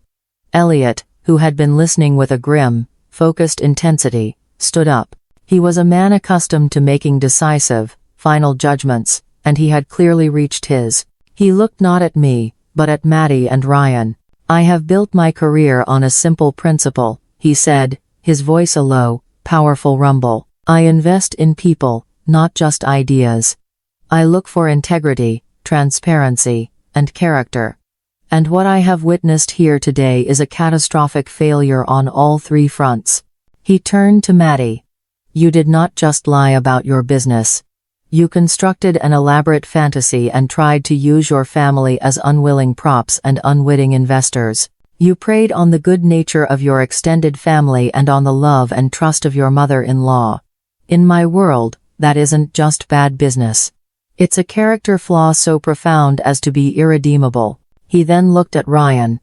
And you, he said, his voice laced with a deep, weary contempt. You stood by. You enabled it. Your weakness is as much a part of this deception as her ambition. You have my pity, but you do not have my respect. And you will never, ever have my money. It was a corporate execution, delivered in the calm, measured tones of a CEO firing a corrupt executive. Eric, the real estate broker, stood up next. I agree with Elliot, he said, his voice tight with anger. Maddie, I was prepared to help you. I spent weeks scouting locations based on the fraudulent numbers and false promises you fed me. You have not only wasted my time, you have exposed me to professional risk. Consider any and all offers of assistance, now and in the future, permanently withdrawn. One by one, the pillars of their desperate plan were being publicly demolished. The loans they had hoped for, the business connections they had schemed to acquire, all of it was turning to dust before their eyes. The other relatives in the room, the silent jury, began to murmur their agreement. An aunt shook her head in disgust. A cousin who I knew Maddie had borrowed money from simply stared at her with eyes full of betrayal and contempt. They were utterly alone, isolated in the wreckage of their own making. The loans they had taken from family were now revoked, called in for immediate repayment. The financial support they had counted on from Elliot and Eric was gone forever. They were not just back at square one.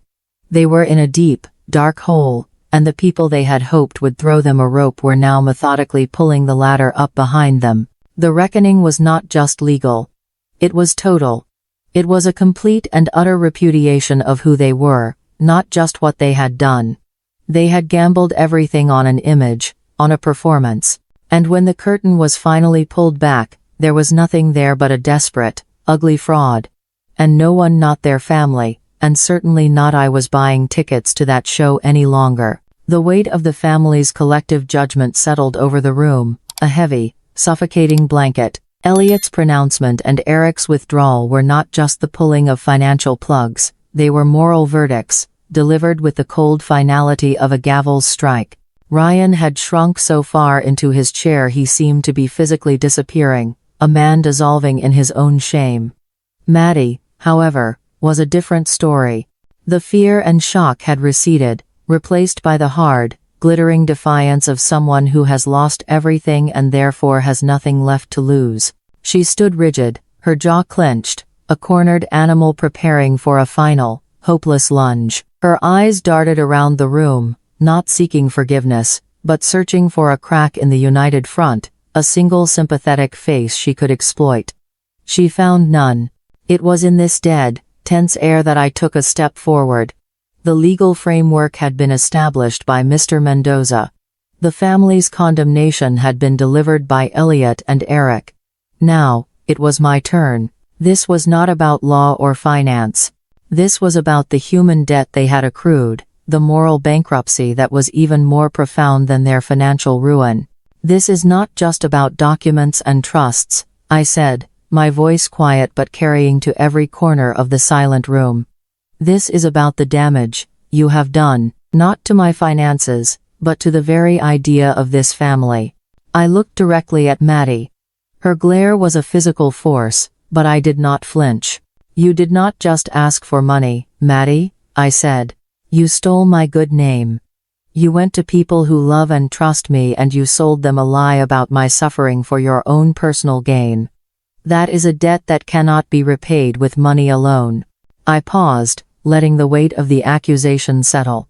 Therefore, I continued, here are my terms. This is not a negotiation. This is the only path forward that does not end in a courtroom.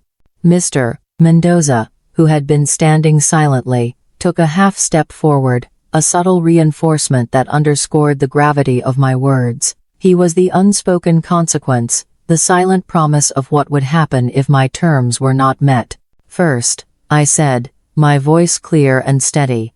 You will repay every single dollar you borrowed under false pretenses. Not a payment plan. Not a promise to pay later.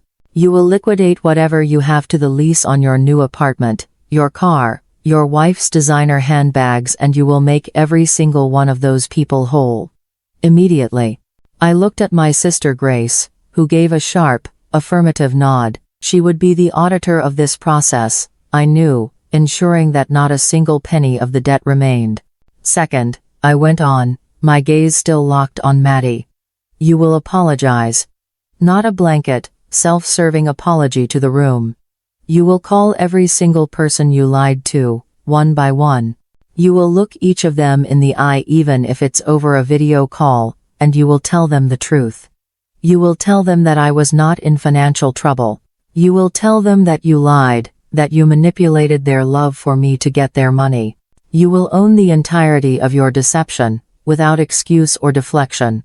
A flicker of pure, unadulterated hatred passed through Maddie's eyes. The idea of such a profound, personal humiliation was clearly more terrifying to her than any financial penalty. Her entire identity was built on a curated image of success and superiority. I was demanding that she take a sledgehammer to that image with her own two hands. And if we don't? She sneered, her voice dripping with contempt. What will you do, Susan? Have your lawyer send us another sternly worded letter? I did not rise to the bait. My response was calm, factual, and utterly devastating. If you do not agree to these terms, I said, then Mr. Mendoza has a second set of documents prepared. The first is a civil suit for the recovery of the fraudulent loans, which will make this entire sordid affair a matter of public record. The second is a comprehensive report, including your own email and the testimony of every family member you solicited, which will be filed with the county district attorney's office and the major credit reporting bureaus. It will outline a clear pattern of financial elder abuse and identity fraud. I let the words hang in the air, each one a stone dropping into a deep, dark well. So, no, Maddie, I finished. I will not send a letter. I will allow the consequences of your actions to follow their natural, legal course. You will be buried in lawsuits and credit investigations for the next decade. Your boutique, which is already a financial black hole, will be worthless. Your name, the one you have worked so hard to build into a brand, will be permanently associated with the word fraud. That is my promise to you. Note. The room was so quiet I could hear the faint hum of the air conditioning. The line had been drawn. It was a choice between profound, but private, humiliation and utter, public, and legal ruin. Maddie stood there, vibrating with a silent, impotent rage. I could see the war happening inside her, her narcissism battling against her instinct for self-preservation. But the final decision did not rest with her alone. I turned, for the last time, to my son. Ryan had finally lifted his head from his hands. His face was a pale, tear-streaked canvas of utter desolation. He looked from his wife's hard, defiant face to my calm, resolute one. He was caught in the crossfire, a man trapped between the toxic architect of his ruin and the mother who was demanding a full and painful accounting. And you, Ryan, I said, my voice softening, but losing none of its strength. You have a choice to make, too. He looked at me, his eyes pleading, desperate for a lifeline, for an escape from the impossible position he was in. I offered him none. For 5 years, I said, I have watched you stand by in silence while your wife disrespected me, used me, and slowly erased me. You have chosen her comfort over my dignity at every turn. You have enabled this behavior, not just by allowing it, in many cases, you have benefited from it. Your silence was not passive. It was an active choice. He flinched, the truth of the statement hitting him like a physical blow. That ends today, I said. The line is no longer blurred. It is bright, and it is clear. On one side of that line is honesty, accountability, and the difficult, painful work of rebuilding trust. On the other side is her. I gestured toward Maddie, who was now glaring at Ryan, her eyes daring him to betray her. You can continue to enable her disrespect, to co-sign her lies, to be her silent partner in deception, I told him. Or you can finally, for the first time in your adult life, defend what is right. You can stand up for the family that has been victimized by her greed. You can choose to align yourself with truth and with the boundaries that have been so clearly laid out today. I let him sit with the starkness of the choice. There was no middle ground. No way to placate both sides. He had to choose his allegiance, right here, right now, in front of everyone. If you choose her, I said, my voice dropping to a near whisper, but with an edge of cold finality, if you choose to defend her actions, to minimize what she has done, then you should know that when she walks out that door, you will be walking out with her. And you will not be welcome back. The legal consequences will be hers to bear, but the familial consequences will be yours. He stared at me, his mouth opening and closing, but no words came out. He was a man being asked to choose between his addiction and his survival. The entire room held its breath. This was the final act of the drama. Maddie's fate was sealed. She was a predator who had been caught, but Ryan's was still in question. Was he a co-conspirator, or was he merely a fool? Was he a lost cause, or was there still a flicker of the decent boy I had raised buried somewhere beneath the years of weakness and compromise? His decision would be the answer. He looked at Maddie, at her face, which was a mask of furious expectation. She was daring him, pressuring him, reminding him of the thousands of private moments where they had been a team against the world, against me. Then he looked back at me, at my face, which offered no comfort, no easy way out, only a hard and uncompromising demand for moral courage. He closed his eyes, and a single tear traced a path through the grime on his cheek. The line had been drawn in the sand. And now, my son had to decide which side he was going to stand on. His choice would not just determine his future. It would define, once and for all, who he had truly become. The silence in the room was absolute, a dense, heavy element that seemed to absorb all sound, all motion. Every person was frozen, their gaze fixed on my son. Ryan was the fulcrum, the single pivot point upon which the future of our fractured family now rested. His choice would not be a whisper, it would be a verdict, echoing for years to come. He was no longer just a man caught between his wife and his mother. He was a man being forced to confront the reflection of his own character in the harshest possible light. He opened his eyes. They were clear of the frantic panic that had clouded them for the past 48 hours. The tears had dried. In their place was a look of profound, soul-deep weariness. The look of a man who had been running a marathon for 5 years and had just, finally, collapsed across a finish line he never intended to reach. He did not look at Maddie. He did not look at me. He looked at the floor, at the polished hardwood his father had installed 3 decades ago. "She was right," he said. His voice was a hoarse, broken thing, barely audible. "My mom. She was right." Maddie made a sharp, wounded sound, a gasp of betrayal. "Ryan." He ignored her. He slowly, painfully, got to his feet. He looked like an old man, his movements stiff, his shoulders slumped under an invisible, crushing weight. He faced Maddie, and for the first time since I'd known her, he looked at his wife without the soft, adoring filter of his infatuation. He saw her, in that moment, as the rest of the room saw her, a predator, a user, a stranger who wore a familiar face. "It was never going to be enough, was it?" he asked her. It wasn't an accusation. It was a moment of dawning, horrified clarity. The house, the money, my mom's work. Nothing was ever going to fill that hole inside you. It was just more. Always more. "Don't you dare talk to me like that," she hissed, her voice low and venomous. "After everything I've done for us." "For us?" He let out a short, bitter laugh that sounded like breaking glass. "You did this for you, Maddie. You were just using my name, my credit, and my mother's love as fuel for your own ambition. I was just the guy who co-signed the loans." He finally turned to me. His eyes were filled with a shame so profound it was difficult to look at.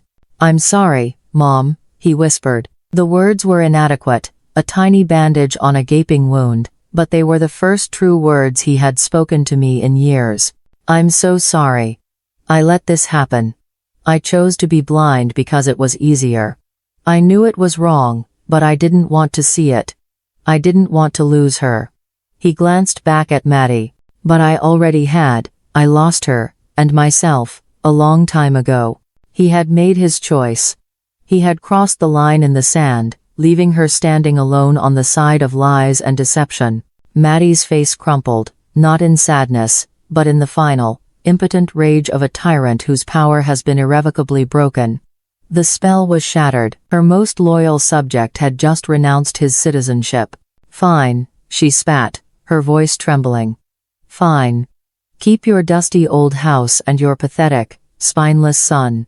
I will be better off without either of you." She grabbed her purse from a nearby chair and, without another word, without a single backward glance, she stormed out of the house. The front door slammed behind her, the sound as final and percussive as a gunshot. She was gone. An unsteady quiet descended on the room. No one moved. Ryan stood in the center of the living room, a solitary figure in the wreckage. He looked lost, untethered. He had done the right thing, the impossibly hard thing, but there was no triumph in it, only the hollow ache of necessary loss. Elliot was the first to move. He walked over to Ryan and placed a firm, steadying hand on his shoulder. "It was the right choice, son," he said, his voice gruff but not unkind. "The only choice. The road back from here is going to be long. But you just took the first step." One by one, the rest of the family began to stir, the spell of the confrontation broken. There were quiet murmurs of support. An aunt brought Ryan a glass of water. My sister Grace came over and gave my hand a tight, reassuring squeeze. The atmosphere was no longer one of a tribunal, but of a somber, collective recovery. The sickness had been excised. Now, the healing could begin. Mr. Mendoza quietly packed his briefcase. His work was done. He had been the catalyst, the formal instrument of the reckoning. He gave me a respectful nod, shook Elliot's hand, and departed as discreetly as he had arrived. That evening, Christmas Eve, was not a celebration. It was a wake. A wake for a marriage that had been a lie, for a family that had been held hostage by greed. We didn't try to pretend. There were no presents, no carols. We ordered pizzas. We sat around the living room, the one that Maddie had called a mausoleum, and we talked. Really talked, for the first time in years. Ryan, with the gentle prompting of his uncle and the quiet, factual guidance of my sister, began the arduous process of untangling the financial and emotional knot of his life. He laid it all out: the debt, the lies he had told himself, the compromises he had made. It was a painful, humiliating confession, but it was also a cleansing.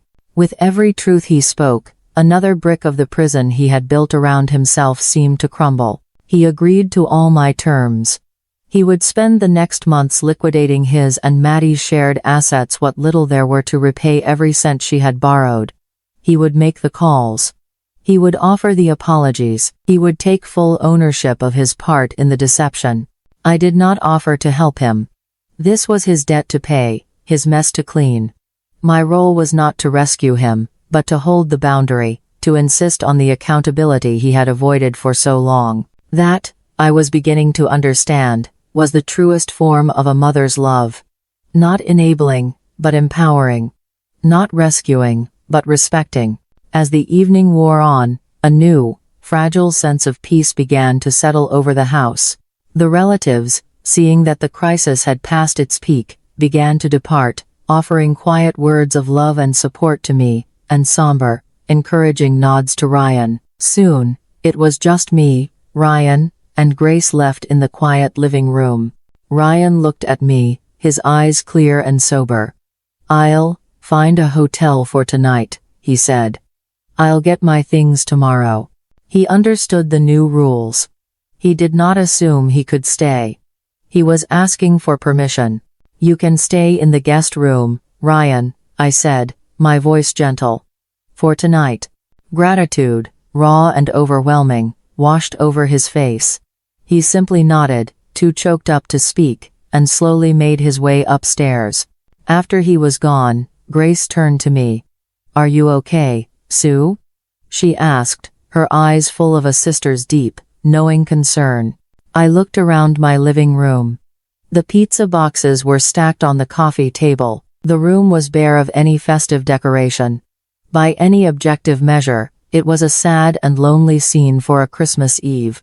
But I didn't feel sad. I didn't feel lonely. I felt light. I said, and I was surprised by the truth in my own words. "I've just reclaimed my time, my home, and my dignity, Grace. I think I'm better than okay." The next morning, I woke to the sound of quiet activity in my kitchen. I came downstairs to find Ryan, his eyes still puffy but his movements purposeful, making coffee. He had found the old box of saltines and the can of chickpeas and had arranged them, with a plate of sliced cheese he must have bought on an early morning run, on a platter. It was a pathetic, meager offering, but it was the most beautiful breakfast I had ever seen. It was a start. My home was mine again. But it was no longer a fortress built for defense. It was becoming something new. A sanctuary. A place where the only price of admission was truth. A place where respect was the only currency. The filter had been installed, and only those who were willing to live with honesty would be welcome. Later that day, after Ryan had left to begin the long, slow process of rebuilding his life, I stood alone in my living room. The morning sunlight, that brilliant, clear Southern California light, streamed through the large windows, filling the space, chasing out the last of the shadows. The room was not dusty. It was not a mausoleum. It was quiet. It was clean. It was free. I stood there, in the center of the light, my boundaries firm, my spirit whole.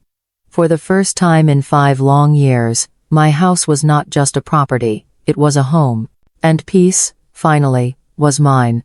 This story is a powerful reminder that true strength isn't found in silent endurance, but in the courage to establish boundaries. For years, Susan's love was mistaken for a limitless resource, her kindness treated as a blank check. Her journey teaches us that respect is not optional in any relationship, and that enabling disrespect is a disservice to both ourselves and those we love.